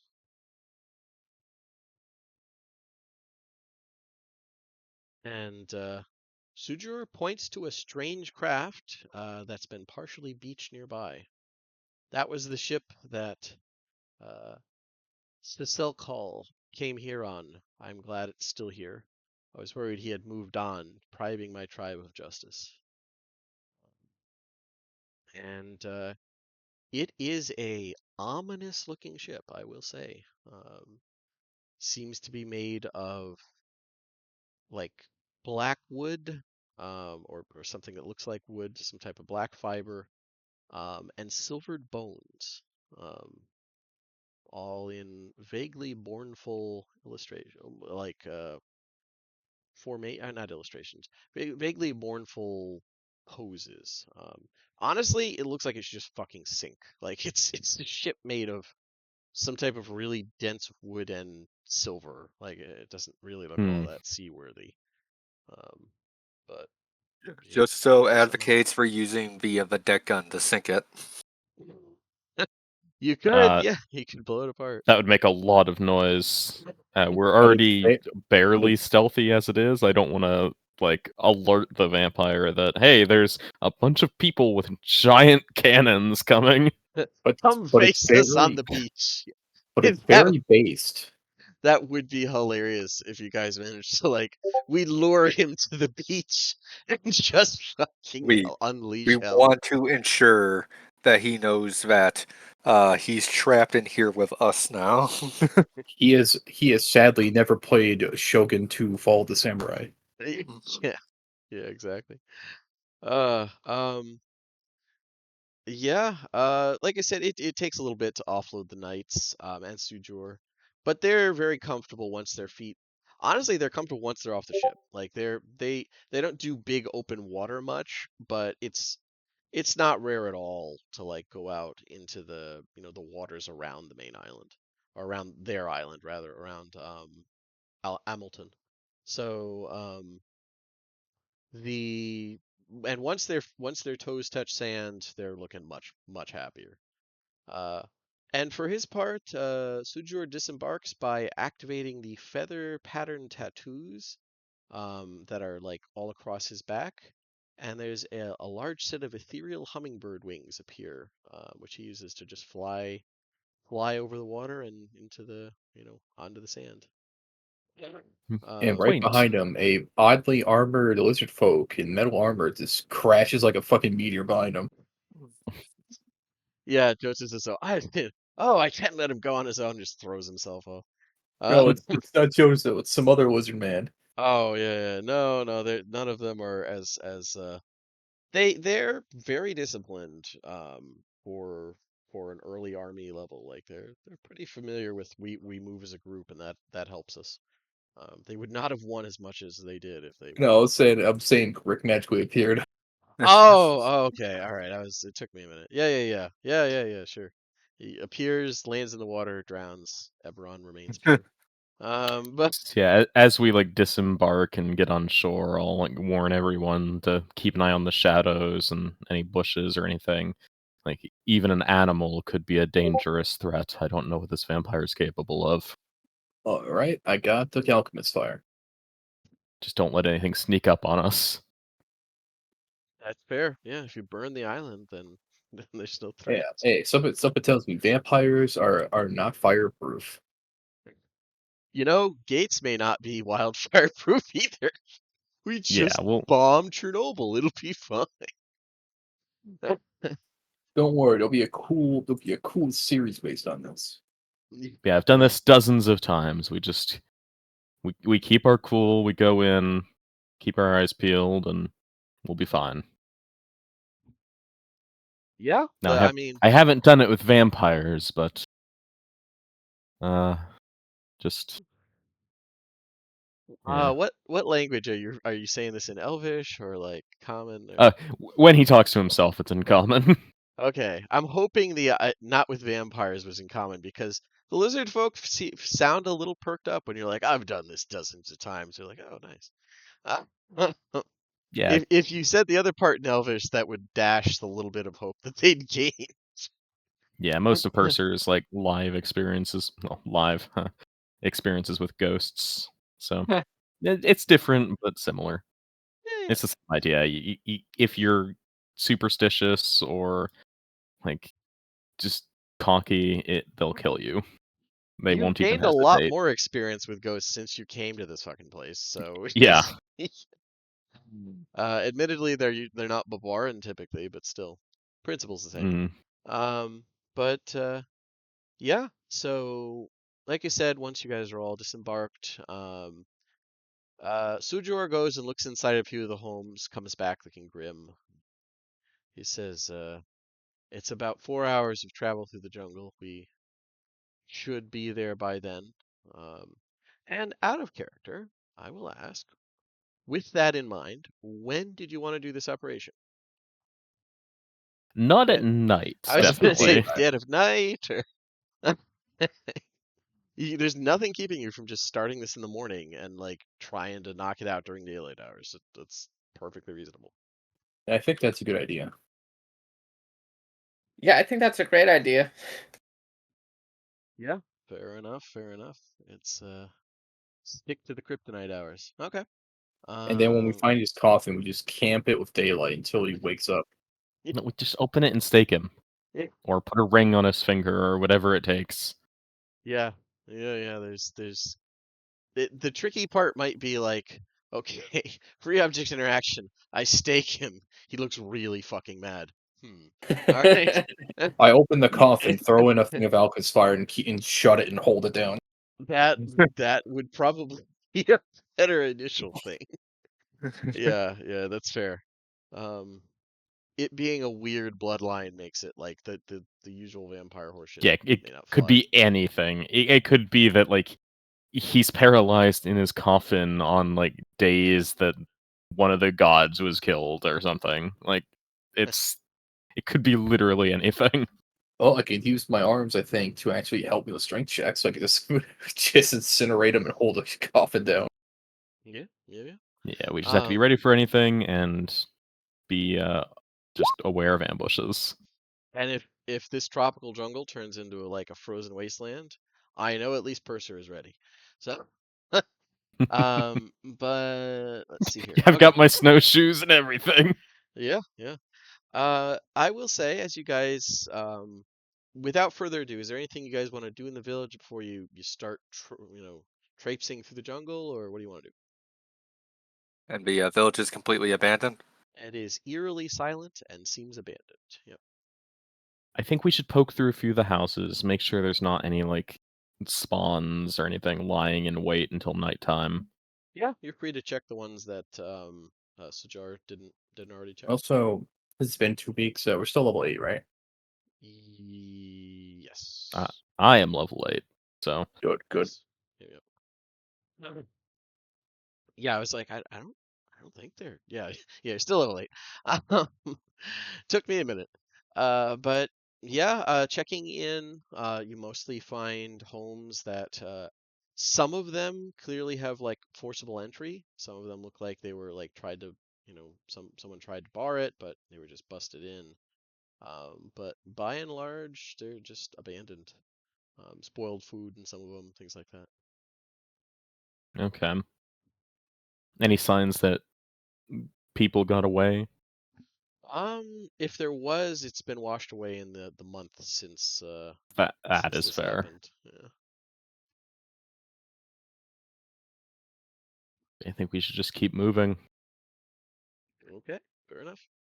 Yeah, leaving aside the giant bins that are occasionally there and knocked over. Like I said, they're the only thing that really looks out of place besides it being empty. Um, but yeah, heading into the jungle. Um, it's kind of an unsettling trip, as there are strange calls coming from all over. Um, I'd say at this point, all of you have been on Zendrick long enough to recognize a lot of the jungle sounds. Like, it's not exotic to hear a kookaburra yell if you've lived in Australia your whole life type thing. Hmm. So you guys are pretty familiar with a lot of the sounds of wildlife, even if you can't name it or pinpoint it. Most of these are alien to you. They just sound completely foreign. Some of them just really strange. Um, Do they sound like natural creatures? Is there anything obviously wrong with the calls? some of them Like, seem to reverberate oddly. Some of them don't sound like any kind of bird or reptile. Um, like really, almost like some of it sounds like a mix between like chittering and insectoid noises. Um, it's just very just, strange noises. so just different than what we're used to then. Yeah, very different. I would say bordering on unnatural. Like Purser, this Okay. is there's like the range of how alien environments are, and this seems beyond what happens naturally. Mhm. One of the Um, subtle clues that Templars are trained to notice. yeah, it's like, it's one thing to hear like strange bird calls when you're in the shadow marshes. Um, but it's another thing to hear like horrific gurgling Cthulhu speech in the shadow marshes. Like, Right. yeah, or like birds singing in Cthulhu speech in the shadow. Like it's all of that is possible. Um, I so it's think there's something wrong here. yeah, yeah, exactly. Um, but yeah, seeing like you guys look unsettled, and honestly, the knights probably look even more freaked out because they're way more in touch with nature than I would say most of you. How does Eh, Sujor look? Because he's more familiar with this area.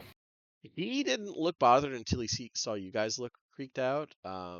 He has been kind of fluttering above, and flies down close to the ground and explains. My tribe guards this transcend gate, but there were things kept in storage around it. Before Jolem forbid it, the tribe would often open these containers when we needed use of them. Sometimes what was let out couldn't be put back inside. Things that don't belong in Eberron or any other place, really. Most of them aren't big enough to attack a group of our size, but keep your wits about you. Without my tribe to thin their numbers, some could have gotten out of hand. They're reproducing? He looks puzzled by the question. Yes, they're creatures of a sort. They've been here for a long time. As I said, typically they're alright as long as you thin the numbers. Grand Purser, I am deeply distressed by the look on your face at this moment. Vampires can fuck. No, that. What kind of Whatever. creatures? I'm just gonna try and get a gauge on Sujor. Like, what kind of creatures are we talking about here? Since he's an expert-ish, I'm an expert. Okay, We'll yeah. we'll leave the jocks to talk on their own while we actually get something done. Like, I need Okay. details. So ignoring the vampires can fuck question, I guess. I feel like that was an in character. Um, I eh, partially heard that. I thought it was like I heard the vampire and reproducing. no. I love the idea that that's part of the influence that you're getting from occasionally letting your body like have an extra pilot is like is you just default to hedonistic stuff. Yeah, Um, what does tons of fun say? Is that eh, is that what he says? I mean, that was his question. Is vampires can fuck? uh, but yeah, I well, was gonna say I had a couple, man. They don't have kids. What's wrong with these people? Exactly. But Sejora would talk about he calls them Hender's rats, named after one of the tribesmen who first opened up the crate that several of them were frozen in. Um, they're he thinks about it and seems to have a hard time describing. He said they're like crabs and rats. Like, cra- And they leap and chew through much. Um, and then he'll talk about the oral hunters, not oral, yeah, oral hunters, which those are very distinctive because everything will go quiet. Uh, they don't have a mouth either. Just try not to get too close. They have big ears like a rabbit, but no mouth, and the ribs come out of the chest. You see, um, and his descriptions are not super helpful without something to picture, but you know, a little bit. hmm. Huh.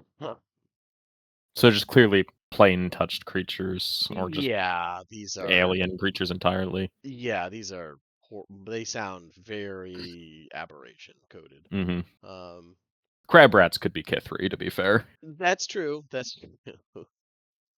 Um, but yeah, it's about 2 hours into the trek through the jungle. All of you notice that the wildlife has gone quiet. Uh, and Okay, well, Mercy gets ready her hammer. Same here. yeah, this isn't a surprise round or anything, but a moment later there are shouts of warning from the knights as they're attacked by shapes leaping from the underbrush in swarms.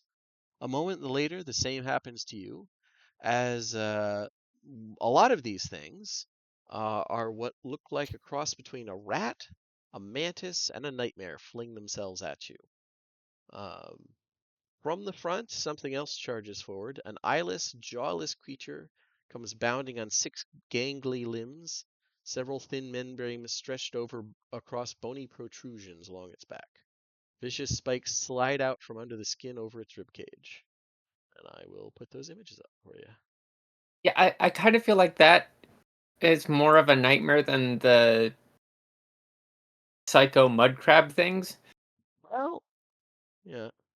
Um, that's the Hender's rat. And here Okay. is the. Let's Yeah, I could see that just being a Kithrian monstrosity. see. And this is the hunter. The fuck is that? Yep, that's Creature.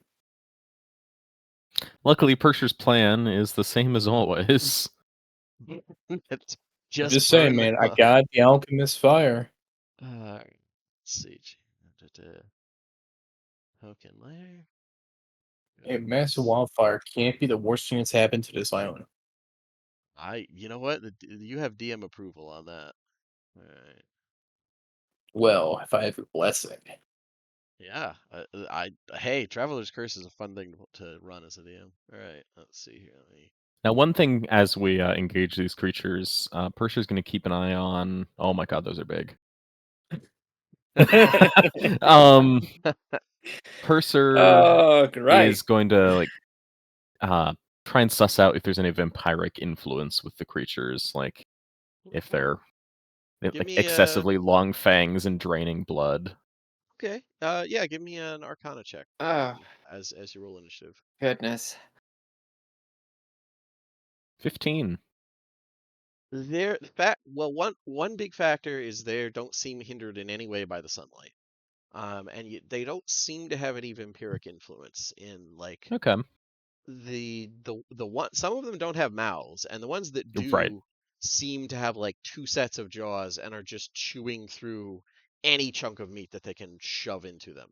Like their mouths are constantly working. So, Hmm. um, yeah, yeah, yeah, Don't yeah. worry, friend. Mercy. Yeah, you are not meat. That's true. Honestly, Mercy probably would be a low priority for. Yeah, you should aggro 1, them. 2, 3, 4. Yeah. I'm gonna do something. I see. Oh, right. We only. Okay. I was like, I only see Well, 4 people. I'm like, that's why. that's never an entirely safe bet because rust monsters come from Kithri and they would love Warforged. So They would, mm, yeah. That's can you imagine an ecosystem without rust monsters? And Bemi decided to stay on the ship. Let me. Okay. So and you guys can arrange yourselves in whatever order you want. Sujor here is about 20 feet up in the air, over the path, kind of guiding you. Yep. And Mhm. What wasn't guiding very well. listen, he does what he can, all right? Well, on the bright side, I just noticed I have a power that I never used. See, there you go. I didn't notice that when I turn this on and if they're in 10 feet of me, they can potentially take damage. I didn't know oh, that either. That's pretty cool. All right, take a dex save, which I don't know. I think I I'll be good at those. I don't think Trevor knows about that either. I was gonna say like that. I've been basing all my stuff off like the ridiculous astral monk that I see Dan have to do. So that's cool. I'm All not right, telling so him. dex save. I'm assuming the dex save will be the standard key, so 18 dex save. Okay. Well, when they get within 10 feet of you, they'll do it. Well, it's when he activates them. Well, Uh, spectral he's right. arms. That's 10 feet. Oh, sorry. I was counting Purser as you. My bad. Ah, Tells Don't you how long confuse it's me, been. Bedzilla. Listen, I confuse things constantly. All right. So what's a deck save? All right. Yeah. Some tells me they'll be Dex. pretty good at those. Well, it's a swarm is a big factor. 14. They fail and they take 2 rolls of my martial arts die, which right now I believe it is D6s still. Hey, works So for me. we just rolled 2d6. And Okay. it's counted as force, so 7 force damage. All right, all right. Yeah, they don't like that, and they're not resistant to force damage or anything like that. So let me take that right off. Yep, we just make sure level 8. Yep, that won't be a D8 till 11th. Okay. Take that All off. right. Now, do I need visage? Nah. And then there's one right in front of me. I've reached, so I start pummeling it. Fair enough. Yeah, A 20 and a that 10. hits. Yeah. The 10 doesn't quite hit, but the 20 hits. So They're a this swarm of little like horrible rat things. So yeah, they're so not that's exactly just harmful. 8. That's just 8 force on top. All right, all right. Take that off. And I'll flurry. 15 and another 10. 15 hit. 15 hits. Yep, 15 hits. That's Absolutely. it's 8. Oh, that's unarmed strike, so I keep fucking that up. You're good, man. Let me, so now actually that's actually 11 if you count the reroll. Okay, sure. All right. Oh, nice. Even numbers. I like them. Okay. So Yeah, viciously beating on this swarm, like several of these horrible little rat things, which are closer to the size of like a terrier, um, crushed in your astral arms. Their jaws like still working on the air as you throw the bodies aside, and you just very much swat them out of the air as they try and attack you. all right, that's my turn. I hit him. Cool, cool, cool. We'll go to this swarm, which is down here. Movement. Is there anything special about the movement? They have the big jump. Yeah, just gonna run up and start going into a frenzy of bloodlust and trying to eat this one right here. Bite. Lots of little bites. 20 to hit and 20 piercing. Let's see. Yeah, that really hurt as this guy is like trying to pull them off himself. They're, clouds. Like I said, not a cloud, that would imply they're flying, but yeah, just they're throwing themselves forward with like a tail slash a leg on their back. The little mantis-like mandibles just dig in and pull chunks of meat out that they shove into their mouths, and yeah, they're having a good time. Why is it coming up twice? Oh, that's because I did the wrong one. This one went first. Derp. So this one would try and go up. At least I didn't mess up the actual order. It's going to go up, and they can't quite reach Sujor, which is good given their potential bullshit. They're gonna go up here and try and attack Jotazuzo. 16 to hit. Okay. 16 does not hit. All right, yeah. The you you thank the spirits for this wonderful foreign armor because like it sounds like a bad rain on a metal roof or something as their little mantis limbs like ping aggressively against your armor constantly and scrape against it. And yeah, that's their action. And Mercy 7. What would you like to do? That. Violence. Okay. Give you your 15-foot radius. And I will exclude all of my allies and the knights from this effect. That's fair. I like that it's my allies and the knights. Fair enough. Mercy is realpolitik. All right. Okay. Yeah, so is there a particular like flavor of the light, or is it just like floating swords, or is it just light? This, if it's, it's just, uh, God damn it! Oh, that threw me off. If possible, manifestations of her sisters. Oh, nice. Yeah, absolutely. I love it. Oh, that's neat. Yeah, no, I really like that. So it's just manifestations of your sisters that you lost in the war, and they come out and they're what's doing the harm. In grand sweeping, honestly, I'll leave their individual actions to you because Percy would know them. But however they would fight is how the how they're inflicting damage. So no, I like that. Um, and anything else you'd like to do for your bonus action or anything like that? Um, I'm going to use my bonus action to do the defense Okay, thing. okay. Which I'm is trying to remember here. Fucking 5e bonus actions. Trying to remember exactly.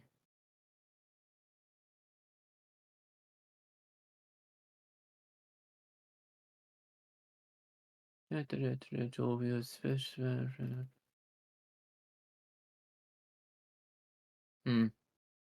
I thought, or is like, or is that a full action to like?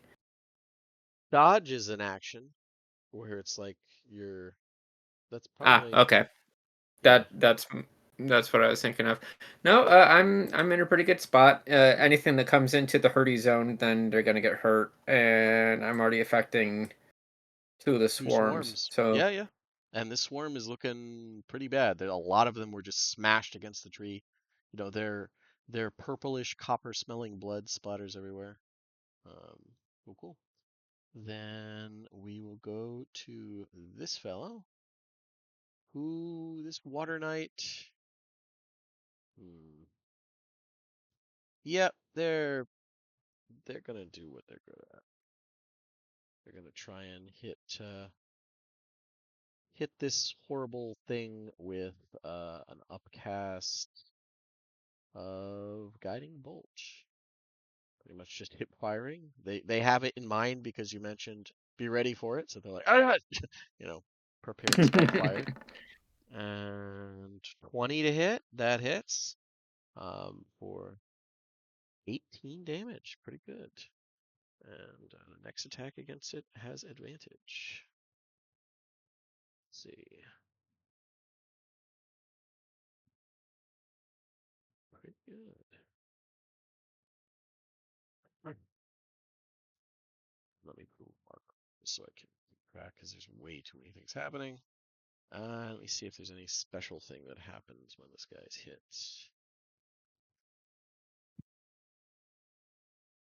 Nope.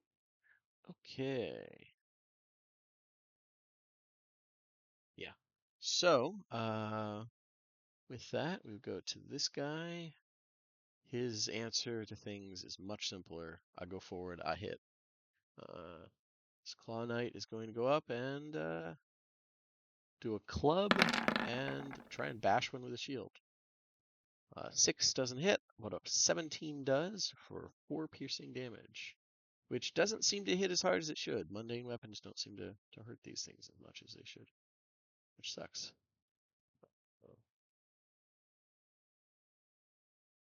Yeah, like his shield bash, he thought he flattened one and like was expecting to hear a crunch, and instead it just like seems to wriggle free. It's like trying to crush a flea or something. And it's this thing's turn. They didn't like it. They're gonna try and eat him. Nom. Okay, well, I mean, if you're gonna get crits out of the way, get them out of the way on Mook. So, 1 second.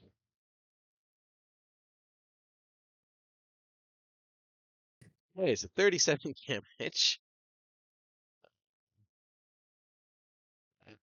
Really, really, really hurt. He's still up, but he's he's like screaming as they just are shredding him. And Jotusuzo, it is your turn. Okay, so can you like flank swarms? I would say not normally, but I'll give it to you guys. Why not? I don't mind it. Jotuso, even if it's not particularly wise, he's into this like, you know, they emphasized flanking in Kuravar For the record, tactics. this guy's up about 20 feet in the air, so flanking wouldn't work for him specifically. Anyways, I just wanted that to before you do anything. Oh, okay, never mind. Okay. In that case, not a lot. He's gonna fall back on just staying within the ever protective thing. If anything, he's going to get between the bug lamp and the bugs to basically keep them from destroying it. Makes Not my sense. best analogy, but um Pick isn't here. She can't be offended. Yeah, it's fine. I mean, you'd want bugs to actually go into the bug lamp, but regardless, he sidesteps here. In fact, he's going to move here to kind of like even out the aggro.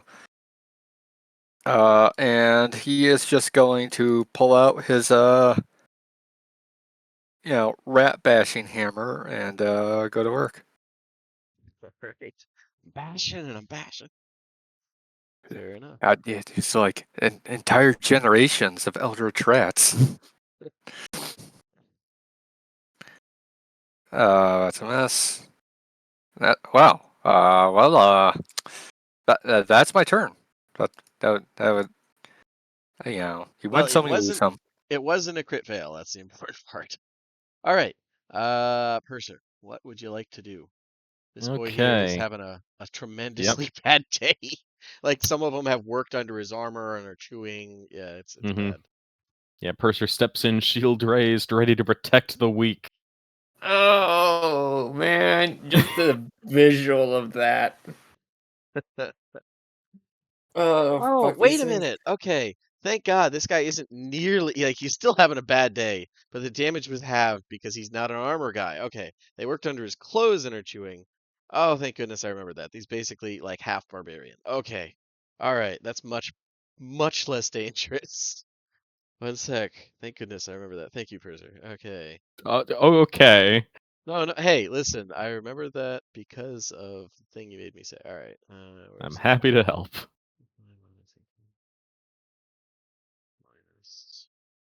There we go. Okay, he's still halved, but he's not so brutally fucked. Okay. All right. Anyways, go ahead. Sorry. So yeah, I will. Would changing his AC make things too complicated? Yeah, you can absolutely change his AC if you like. Yeah. Okay, I will cast Shield of Faith on him Okay. with my bonus action. And he's going to get +2 AC. Yep. Added it. And then I will cast. No, I'll take the attack action. Cast Green Flame Blade. Okay. And. Come on. There we go. There we go. That hits. Yep. Hit. Okay, 3 Okay. fire and 9 piercing. All right. Take that off. And the second attack is 20 to hit for 8 piercing. All right, nice. Okay, and that'll be it for Purser. Yeah, they you burn several of them as they leap towards you, neatly bisecting them with your fiery blade. Nice. And then we'll go to his turn. He's not going to get close enough to attack, but he will try and help. So let's see what he can do. Got a little bit of spell casting.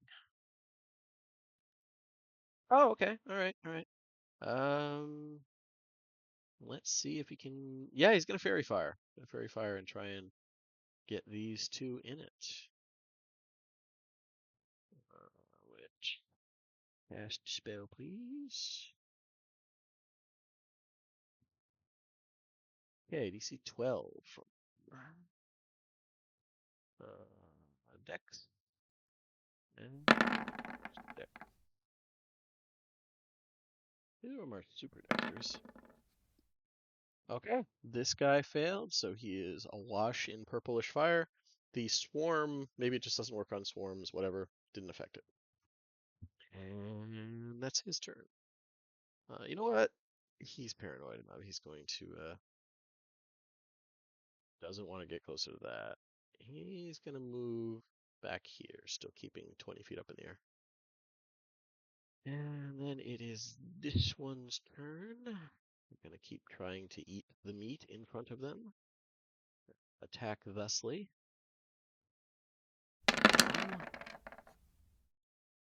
Yeah, you guys are dangerous. All right.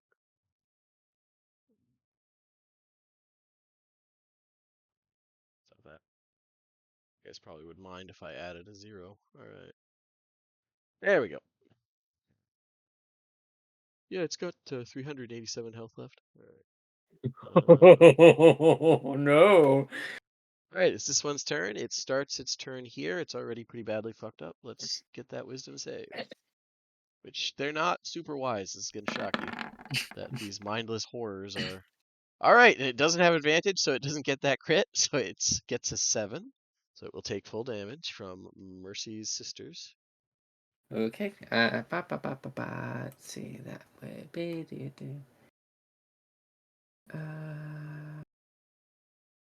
3 die 8. Okay. Third level. All right, I'll take that off. 2.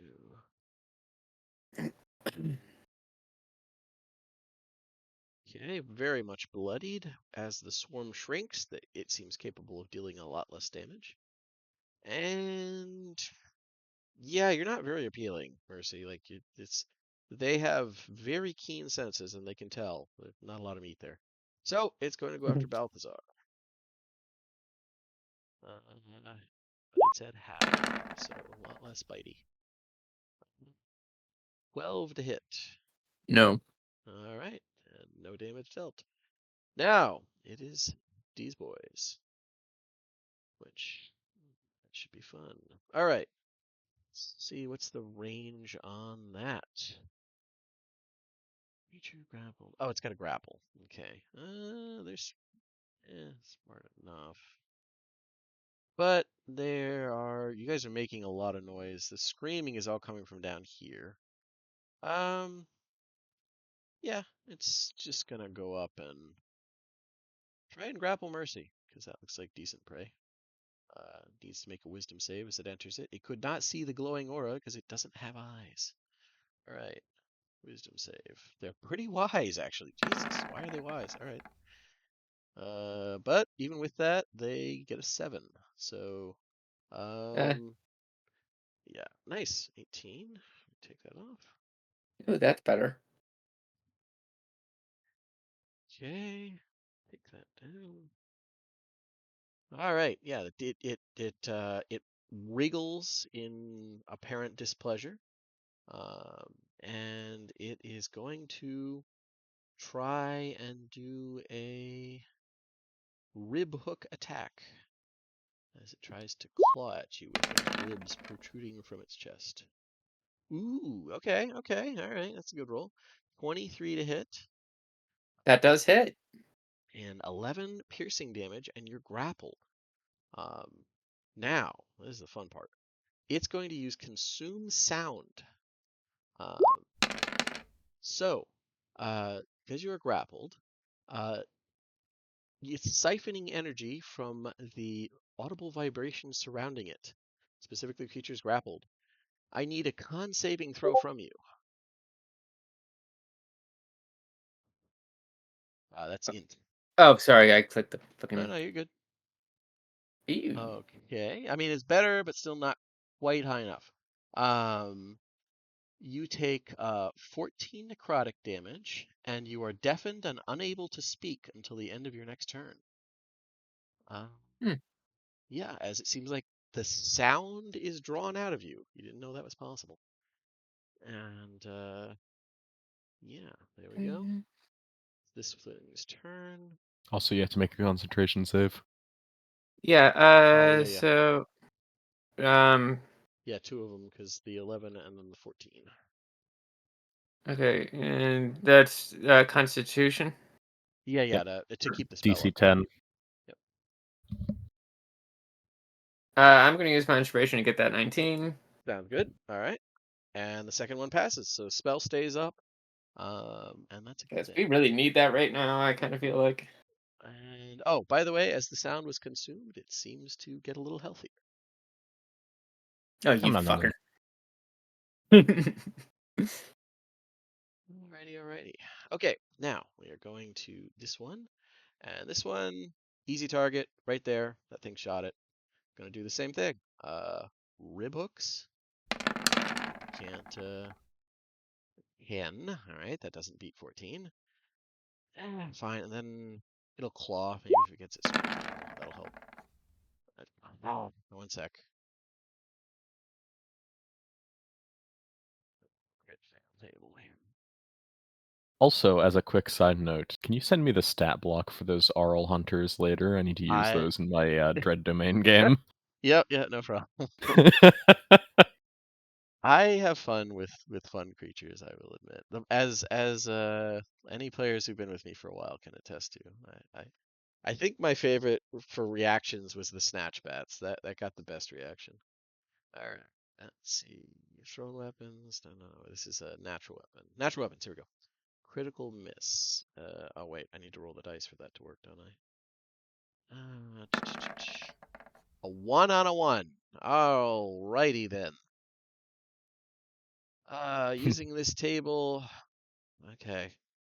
So it tries to claw and gets it like slams its one leg into the rock and takes some damage. All right.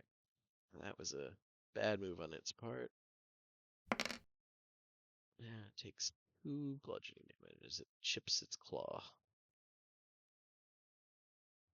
All right. And that's it for it. This one is going to, it's currently aflame. It's going to go, yeah, here probably. Let's see. It does have blind sight, so it saw, quote unquote, its companion get hurt. You know what? It's going to go over here and try and get Purser. That seems smarter, and they're smart enough to at least think that much. All right. Purser, he's going to go up and try and rib hook you. 18 AC at the moment. Okay. 13, I don't think beats that.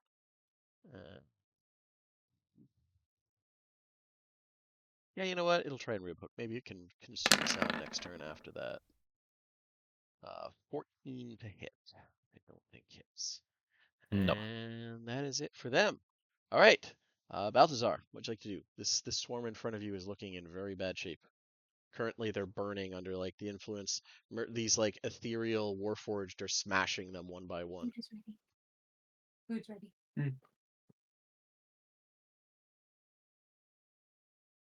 Balthazar, He's gone. BRB. Oh. Oh, okay. Well, we will come back to him. We'll go to these guys. First thing I need to do is make a wisdom saving throw.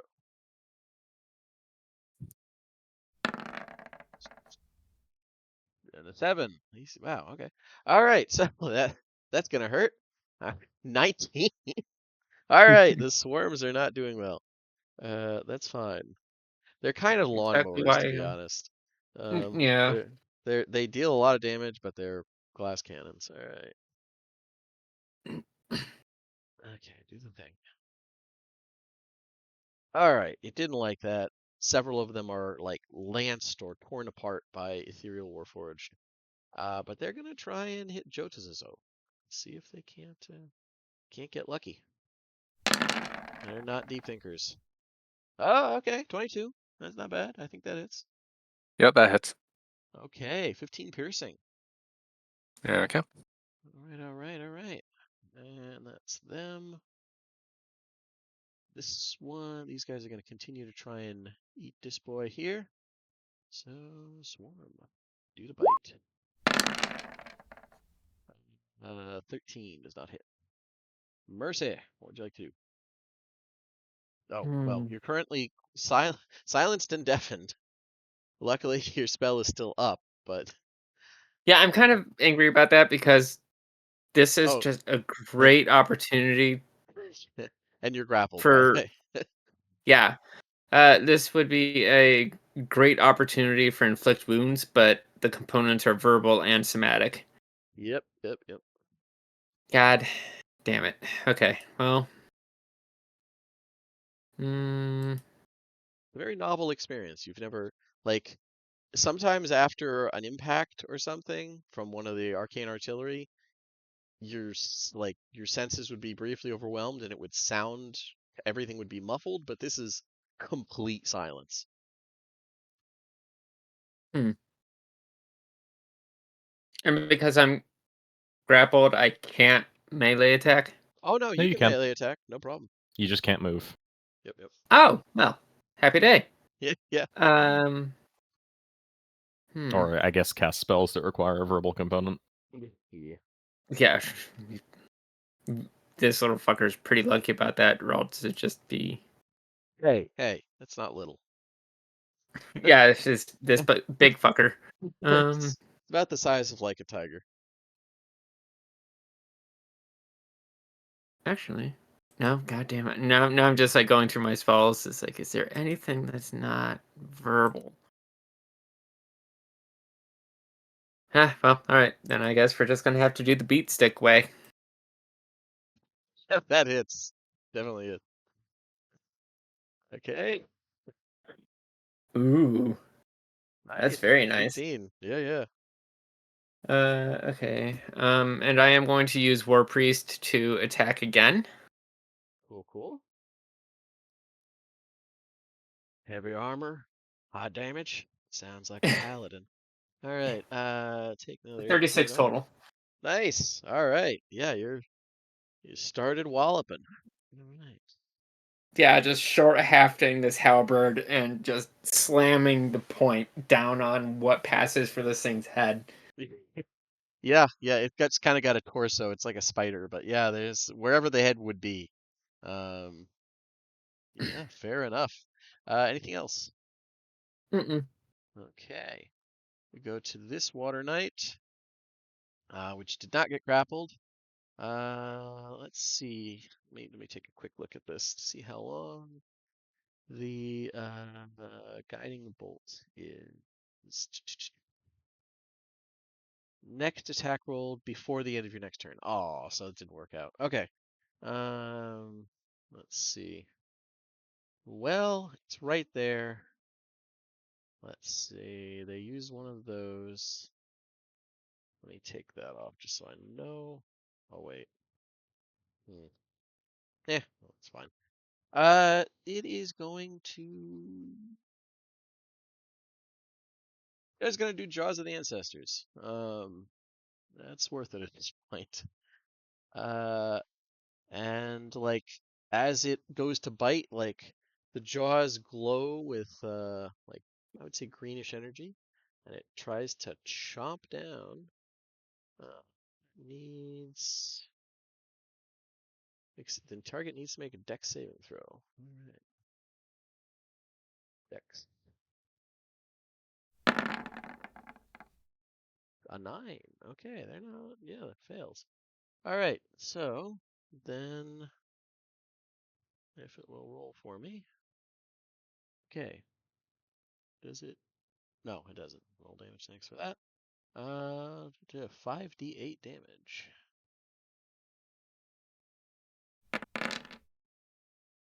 $19 damage on this one right here. They'll need that. That'll need to recharge to use, but that's a pretty good bite.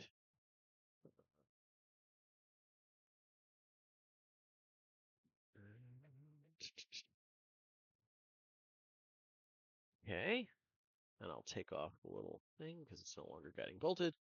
And that, you know what? Yeah, that's it for its turn. It knows there's a grapple ability in there. This guy is down but not out. He's gonna just try and start trying to kill rats. Seems like the safe thing to do here, especially since, like I said, some were definitely like crawling under his clothes, biting. So he's gonna try a.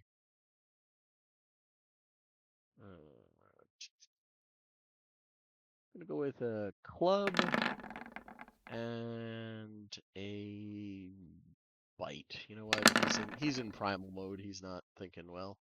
19 and 11. So the club hits, the bite he can't wriggle well enough to get at one. And that does less damage because the weapon isn't magical, but it still does some damage. Every little bit helps. This guy's turn, and let's see. Oh, actually, Purser hasn't taken damage yet. It's they lock on to the sound of anything hurt. They are going to continue to try and savage the lizard man. Do they? Yeah, he's not at half yet. Nom nom. With advantage. Currently have +2 AC. That is good, but a 19 still hits. For 18, he has advantage on that attack. Doesn't it? I'll swap places with him. Oh, that's not it. That's, Which one is it? This one. There we go. you know what? That's fair. It has been too long since we've seen a Purser special. Okay. Okay. Just- So I just like hook him like a belt or something with my leg and drag him out of the way while I block with my shield. channeling your inner darkness, you throw yourself forward, arms outstretched, and you take 18 piercing damage as these little chainsaws rip into you. It was worth it. And And the shield of faith breaks. you know what? I agree. That was worth it. Let's see. Get that down to. It's alright. He still has decent AC, to be honest. Okay, Jotazizo, what would you like to do? Okay. I am going to target this one because Mercy has been hitting it. That's fair. And I'm trying to whittle down numbers. And it's still grappling her. Yeah, that's a good point. Yeah. So let's see how the first two go, and then maybe I'll action surge. Sound good. Okay, That 17 hits. That hits. and 13. 13 doesn't quite hit. 17 does. I'm going to use my inspiration to get back critical. Sounds good to me. Yep. Okay, that is 16 damage, Okay. and then 17 damage for a total of 33. I got it. I'm getting faster with the calculator. All right. Yeah, it is very much bloodied at this point. You I am guys are going just- to action surge. That's fair. And 26, Yeah, that is. 12. 12 doesn't quite hit. No, 12 damage. Oh, okay. Yeah, fair enough. I was like, I thought I just didn't And see it yet. And 22 hits. tw- Yep. for another 12. So All right. Yeah, another 24. you're hacking through this thing. It is looking in terrible shape. Um, very good. All right. Anything else? I let me just double check action surge real quick. Do.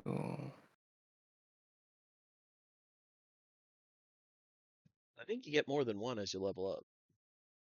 No, yeah, like at 17th level. Like it's not going to be a thing for Oh, okay. most of Gotcha. this shit. Gotcha. Wanna know what? No, I'm not going to bypass shit. Like Okay. even I have standards. Very- But I am Yeah. going to do my okay. By the way, the blood that Maybe. comes out seems very pale white. Or whatever it is, ichor. Okay, doesn't use bonus action, use action surge, so I'm going to do second wind. Yeah, it's fair. Yeah. 8 plus 8. I am back up full. Nice. All right. Purser, what would you like to do? You have them exactly where you want them. Oh, that I Not was muted, but I entirely. literally He's said not. exactly the Not same in its thing. jaws. See, I'm getting you guys' characters down. All right. So yeah, I'm going to cast Green Flame Blade again with an attack action. And this is going to be a good one. Because I finally have an adjacent target to hit with it. There you So go. the first attack is going to hit the rat crab thing. Okay. Hender's rats. Fair enough. That That definitely is a hits. Yeah. bunch of damage. Yeah, And that's then gonna bloody the him. secondary damage will go for the Oral Hunter All right. for the 8 fire damage. Okay. Very I good. might have to make a saving throw. Let me look at the spell real quick. It's been a while. Nope, it is automatic. Nice. All right. Okay. And then for my second attack, will just be a rapier against the Horrible rats. rats. Yep. They're the rats. That hits. Yep. And that. Do I have a bonus action I want to use? No. Okie dokie. That's it for me. Okay. Oh geez, yeah, these these guys are there's like one rat that's unharmed, and one that's like half bisected. Oddly, like unsettlingly enough, that doesn't seem to have impacted any of its functions. It's just lost some mobility as its back half like flips around back and forth like the back end of a lobster where you severed it. And yeah, it is this guy's turn. He's busy keeping attacks against this thing with advantage. Does he have any good cantrips? He's pulling from druid, so probably not. Oh no, wait. Okay, produce flame. There we go. He's not a fire drow, but he does like the spell. Even with advantage, 12 doesn't quite hit. So he lobs a globe of fire over here, and it scorches the ground. And other Sam, you back with us yet? Nope. Okay. It is this thing's turn. It is going to try and finish off the lizard man that it's been eating. Let's see. Yeah, bites. Bites. 21 to hit for, yeah, that's, yeah, the swarm engulfs and consumes. And one of the water knights goes down. And this one, you know what? I'm gonna at least do 2 attacks from Balthazar. He can add more on when he arrives, just that way you guys don't lose a pretty good damage dealer. 1, 2.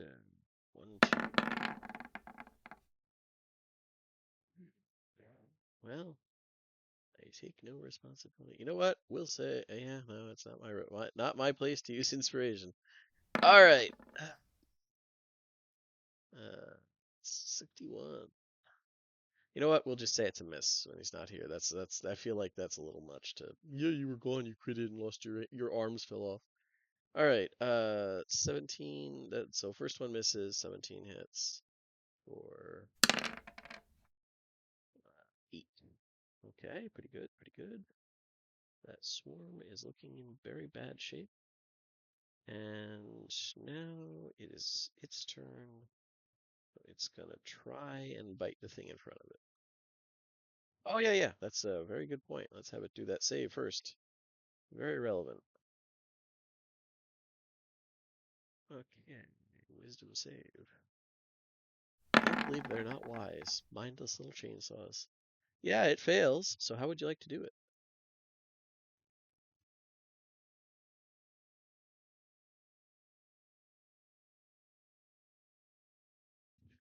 That fails. How would you like to do it? I'm muted. I'm sorry. Mercy 2 just comes in and smashes what ones are left with a warhammer. All right, all right. Yeah, the magical energy coming out of you pulps this one, and it just remnants of faintly twitching horrible bits. And then it is another oral hunter's turn. And yeah, it's gonna try and feed because you've really fucked it up. It needs to do a wisdom save first. That's a good point. Please, please, please, God, please. It's looking in really bad shape. So Please. 9. All right. I don't think Yes! these guys have passed a single one yet. All right. Let's see. So it's still in existence, but hanging on by Damn a it! thread. So it's gonna start with consume sound, because it needs some heals, and you might have some energy. So I need I need a con saving throw. All right, all right, all right. That's a No! smaller number than 13. So you are dealt 17 necrotic damage, and it seems to No! heal. No!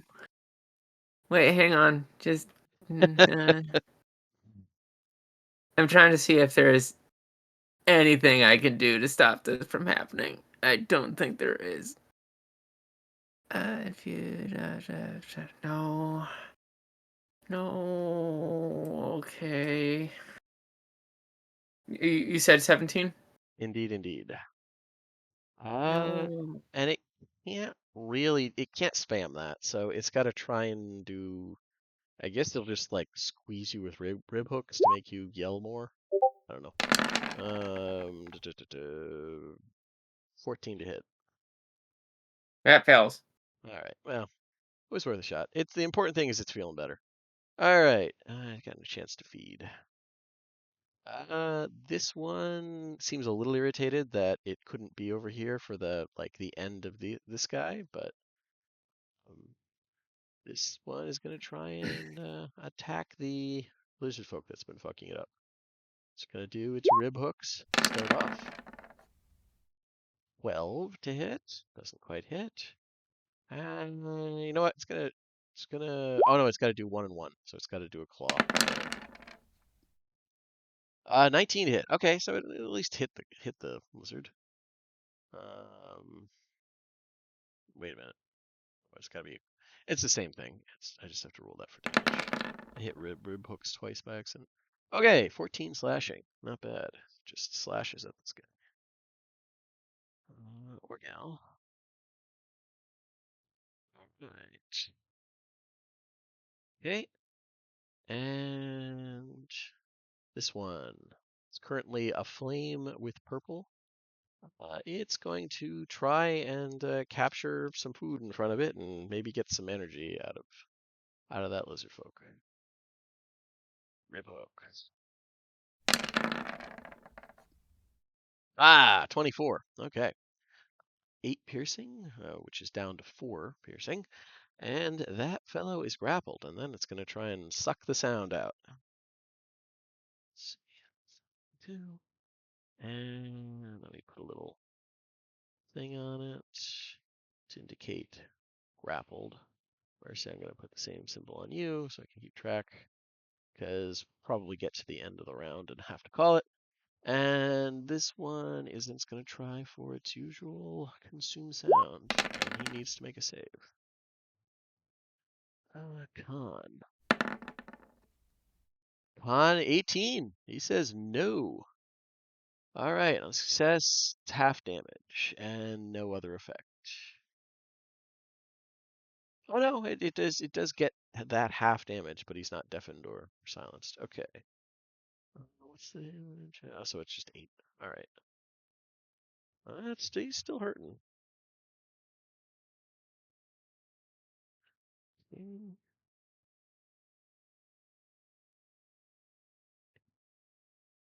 He gets +8.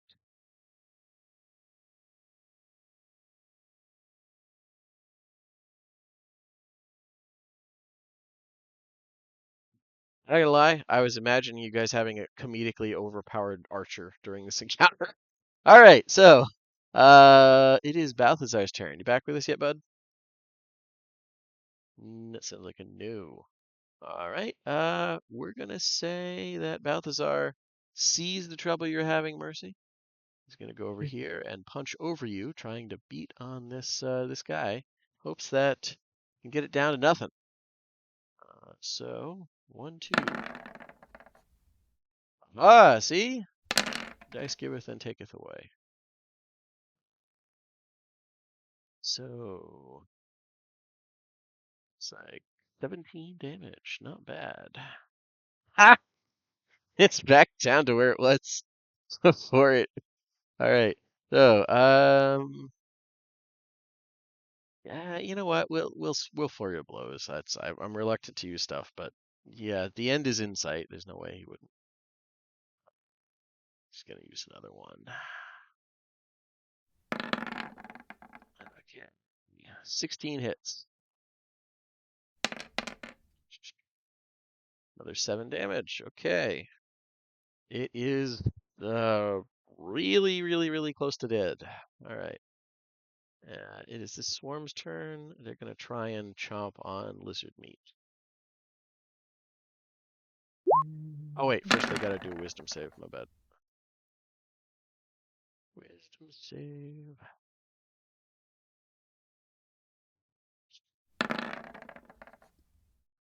Yeah, I don't think they can pass, to be perfectly honest.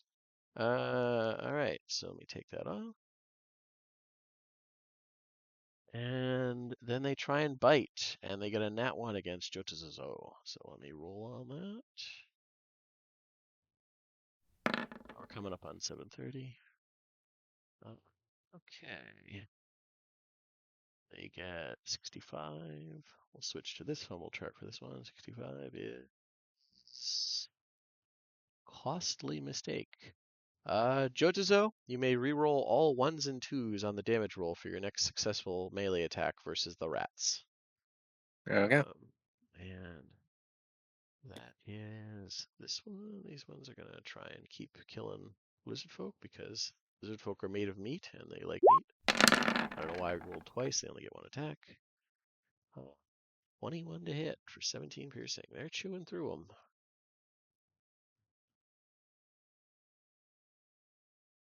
Alrighty. Okay, very much bloodied. And Mercy, it is your turn. You're And because silenced I and failed deafened again. save, yeah. All right. Well, Okay, how do you want to do it? It was at 3. Oh wait, never mind. Sorry, I was looking at my crit. Never mind. Okay, well, It's not dead, but it is at 3. There you go. Okay, that hits. How do you want to do it? It was at 3. just like her eyes blazing in furious light, just stabs the shit out of it with the tip of her halberd. How bad Fair are enough. these guys looking? There. Oh wait, they should be bloodied. My bad. They are bloodied. There you go. There's your answer. Okay. Um. Okay, well, between other Sam and Scott, I think that they can handle some bugs. So I'm going to go 5, 10, 15, 20, 25, 30. Spreading some of that. 30. Yeah, Spreading that's some of fair. that love. Yeah, and they like things are going bad for the lizard folk down here. They're having a hard time of it. Um, is this one in the turn order? I hope it is. Well, anyways, yeah. Anything else? No, my. Ooh, actually, I'm going to use my second attack to attack that guy. That is fair. Yep. 16 hits, so another 14 off. 18 Oh, total. 18 off. Very good. Just scrolling down, the bottom 2 lizard folk are not in a turn order. Okay. I will add That them in. that might have helped. Yeah. Yeah. That was my mistake. That turn, and they'll just be like 1 and 2, just so I don't fuck up the turn order. All right. And yeah, we take 18 off. Oh, nice. I like that. Easy numbers. And anything else? Nope. As sound returns to you.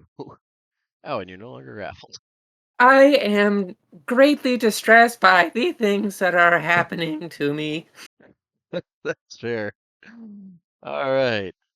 Voice modulator is a little bit out Yeah. of whack. Just Hey, you know what? It's we're lucky it's still working given the whole like removing sound.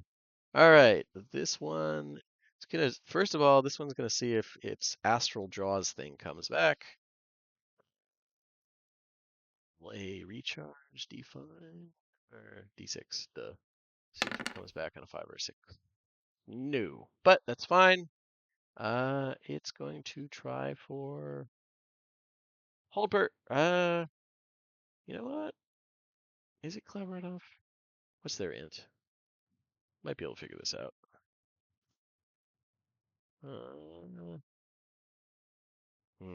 Flat int. They're wisdom casters. Gotta try hold person. Seems like a fair thing. It seems to need they seem to need a grapple to do stuff. So it's gonna try and hold person on this thing. Wisdom saving throw. Okay.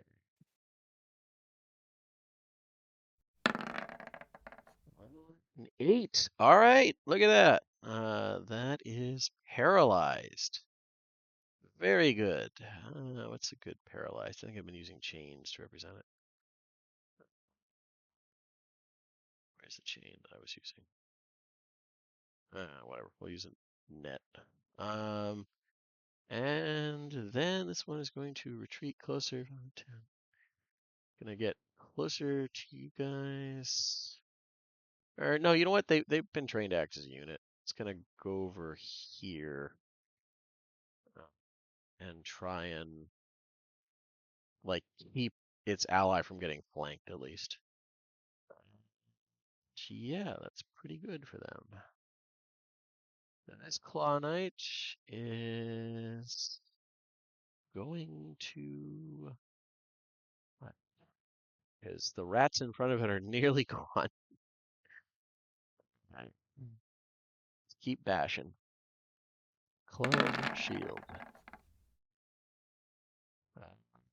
Both hit. Okay. All right. It's still.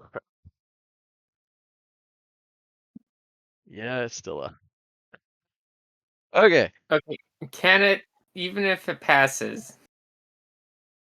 It can't realistically stay around even if it passes. Yeah. No matter what it rolls. If it, yeah. So, it.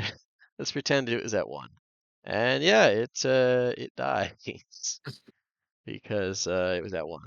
And yeah, the little rats. How do you want them to burn up in the aura of mercy?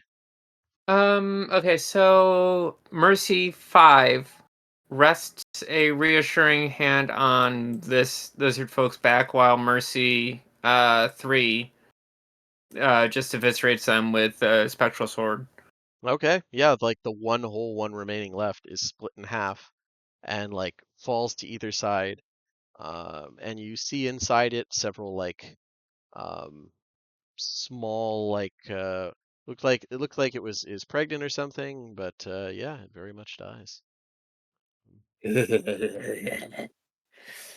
And Jojo says, "Oh, what would you like to do? There's some rats in front of you that are Gonna try currently." gonna try finishing the fight. Yeah, fair enough. Let's see, that's 2. 20, 26, Those both hit, absolutely. 14, and so 24 damage. 24 damage. You know what? We're gonna say some of them jump a little bit, and you deal an extra 1 damage, and they are Oh, crunched. yay! Thank you. In that case, I'm going to then I feel a little bad for missing some of your allies, so I'll give it to you this time. go to flank as best I can. But remember, you have advantage on this one regardless, but yeah, flanking is good. Yeah, I mean, I can't make any more attacks anyways, so Oh no, just setting stuff up for the it's allies. it's a good move regardless. But yep, fair enough. And cool. Purser, what'd you like to do? Okay, Purser. One person is saved, but more remain in danger. I'm gonna run You over did here. you did see one like get eaten alive, so that's fair. Yep. So I'm just going to start hacking away at this one in front of me All with right. another green flame blade. That Aha! that hits, yep. Aha! Oh, that was the wrong one. Ignore that 4. Yeah, that also hits. No prison can contain me.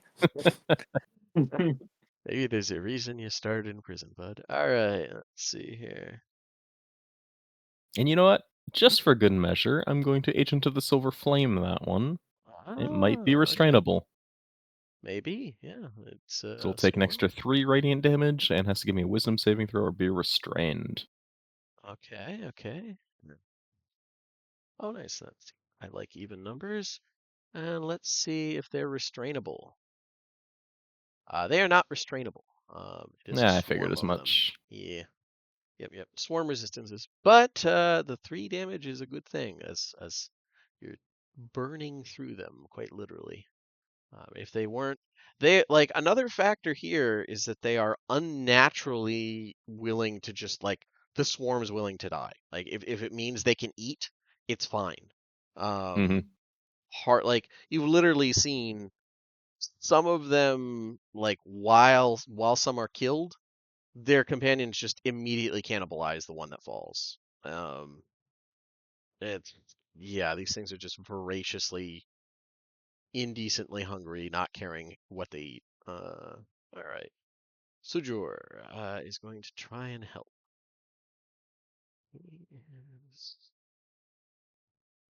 try for he already has Flex and Spirit active. He countered sunlight sensitivity with the oil in his eyes. He's going to go with Triple Boomerang. He's going to throw a tribal weapon at this one here with advantage. 21 to hit for 7 bludgeoning. Okay. Yeah, and they don't have the resistance to normal weapons, so that does a full 7 damage. Nice. All right. And that is it for him. This one here, it doesn't need to move to continue eating, so it's just going to try and attack the lizard folk in front of it, who is regretting their actions because they're currently concentrating on a spell, so this could be bad.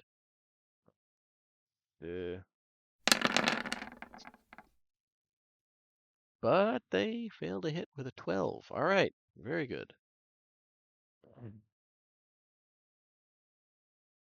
This ones are dead. Take them out of the initiative order. I think this one is dead. Very good.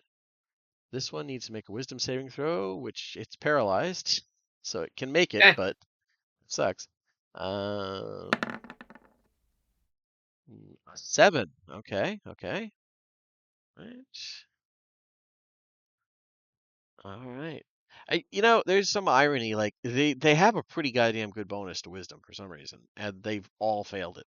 All right, so this one is not doing well, and at the end of its turn, I believe it can try and remake the save to get free of hold person, which it's gonna do or try and do. Another wisdom save. Got to eventually roll high. What's their save? Water Knight. Oh wait, whole person. Here it is. Submit. Cast spell. That is a wisdom save of no DC 13. Okay. So it actually is able to shake it off. It is active once again. And this thing's turn. It is going to. Suffer. Well, yeah, that too. Ooh.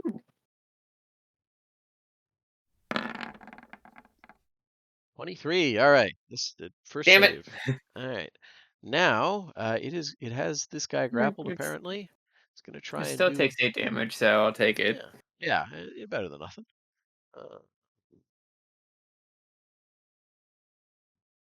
And it is going to try and attack. Well, it's going to just try and drain the sound out of this one, Lizard Man, because it has him grappled. All right, he needs to make a con save.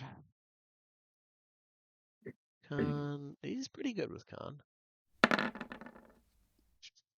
But he got a 4, so he takes 11 necrotic damage and is soundless.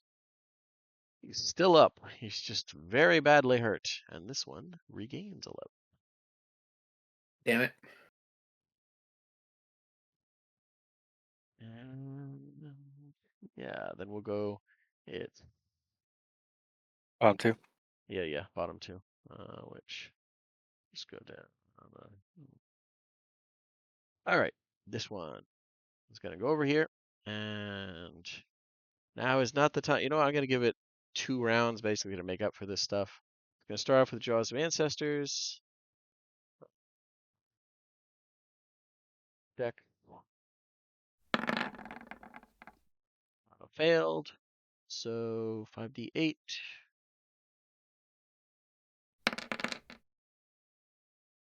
24 damage. Okay, all right.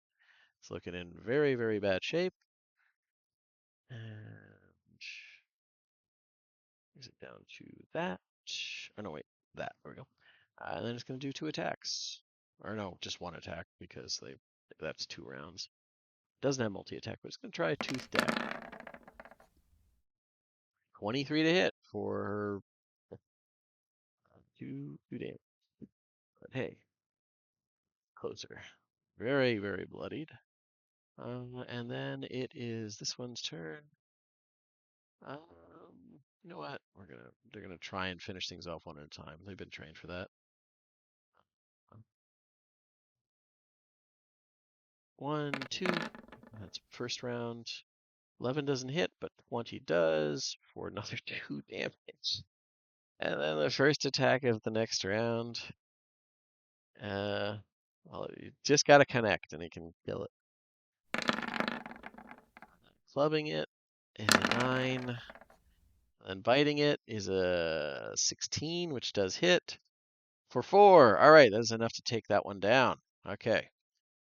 Now we're at the top of the order, and this is a decent spot to end it for this week. I think we went a little bit over, but thanks for sticking with me. And turn order should No. be much more manageable next week. But yeah, thanks for coming, and Dan, I will send you the relevant stat sheet here. Let me pull it up. Yes. Oral Hunter. Dread Metro needs more horrors. I am full of those. Let's see. Oh, wait a minute. Here, a sec. I turn off recording.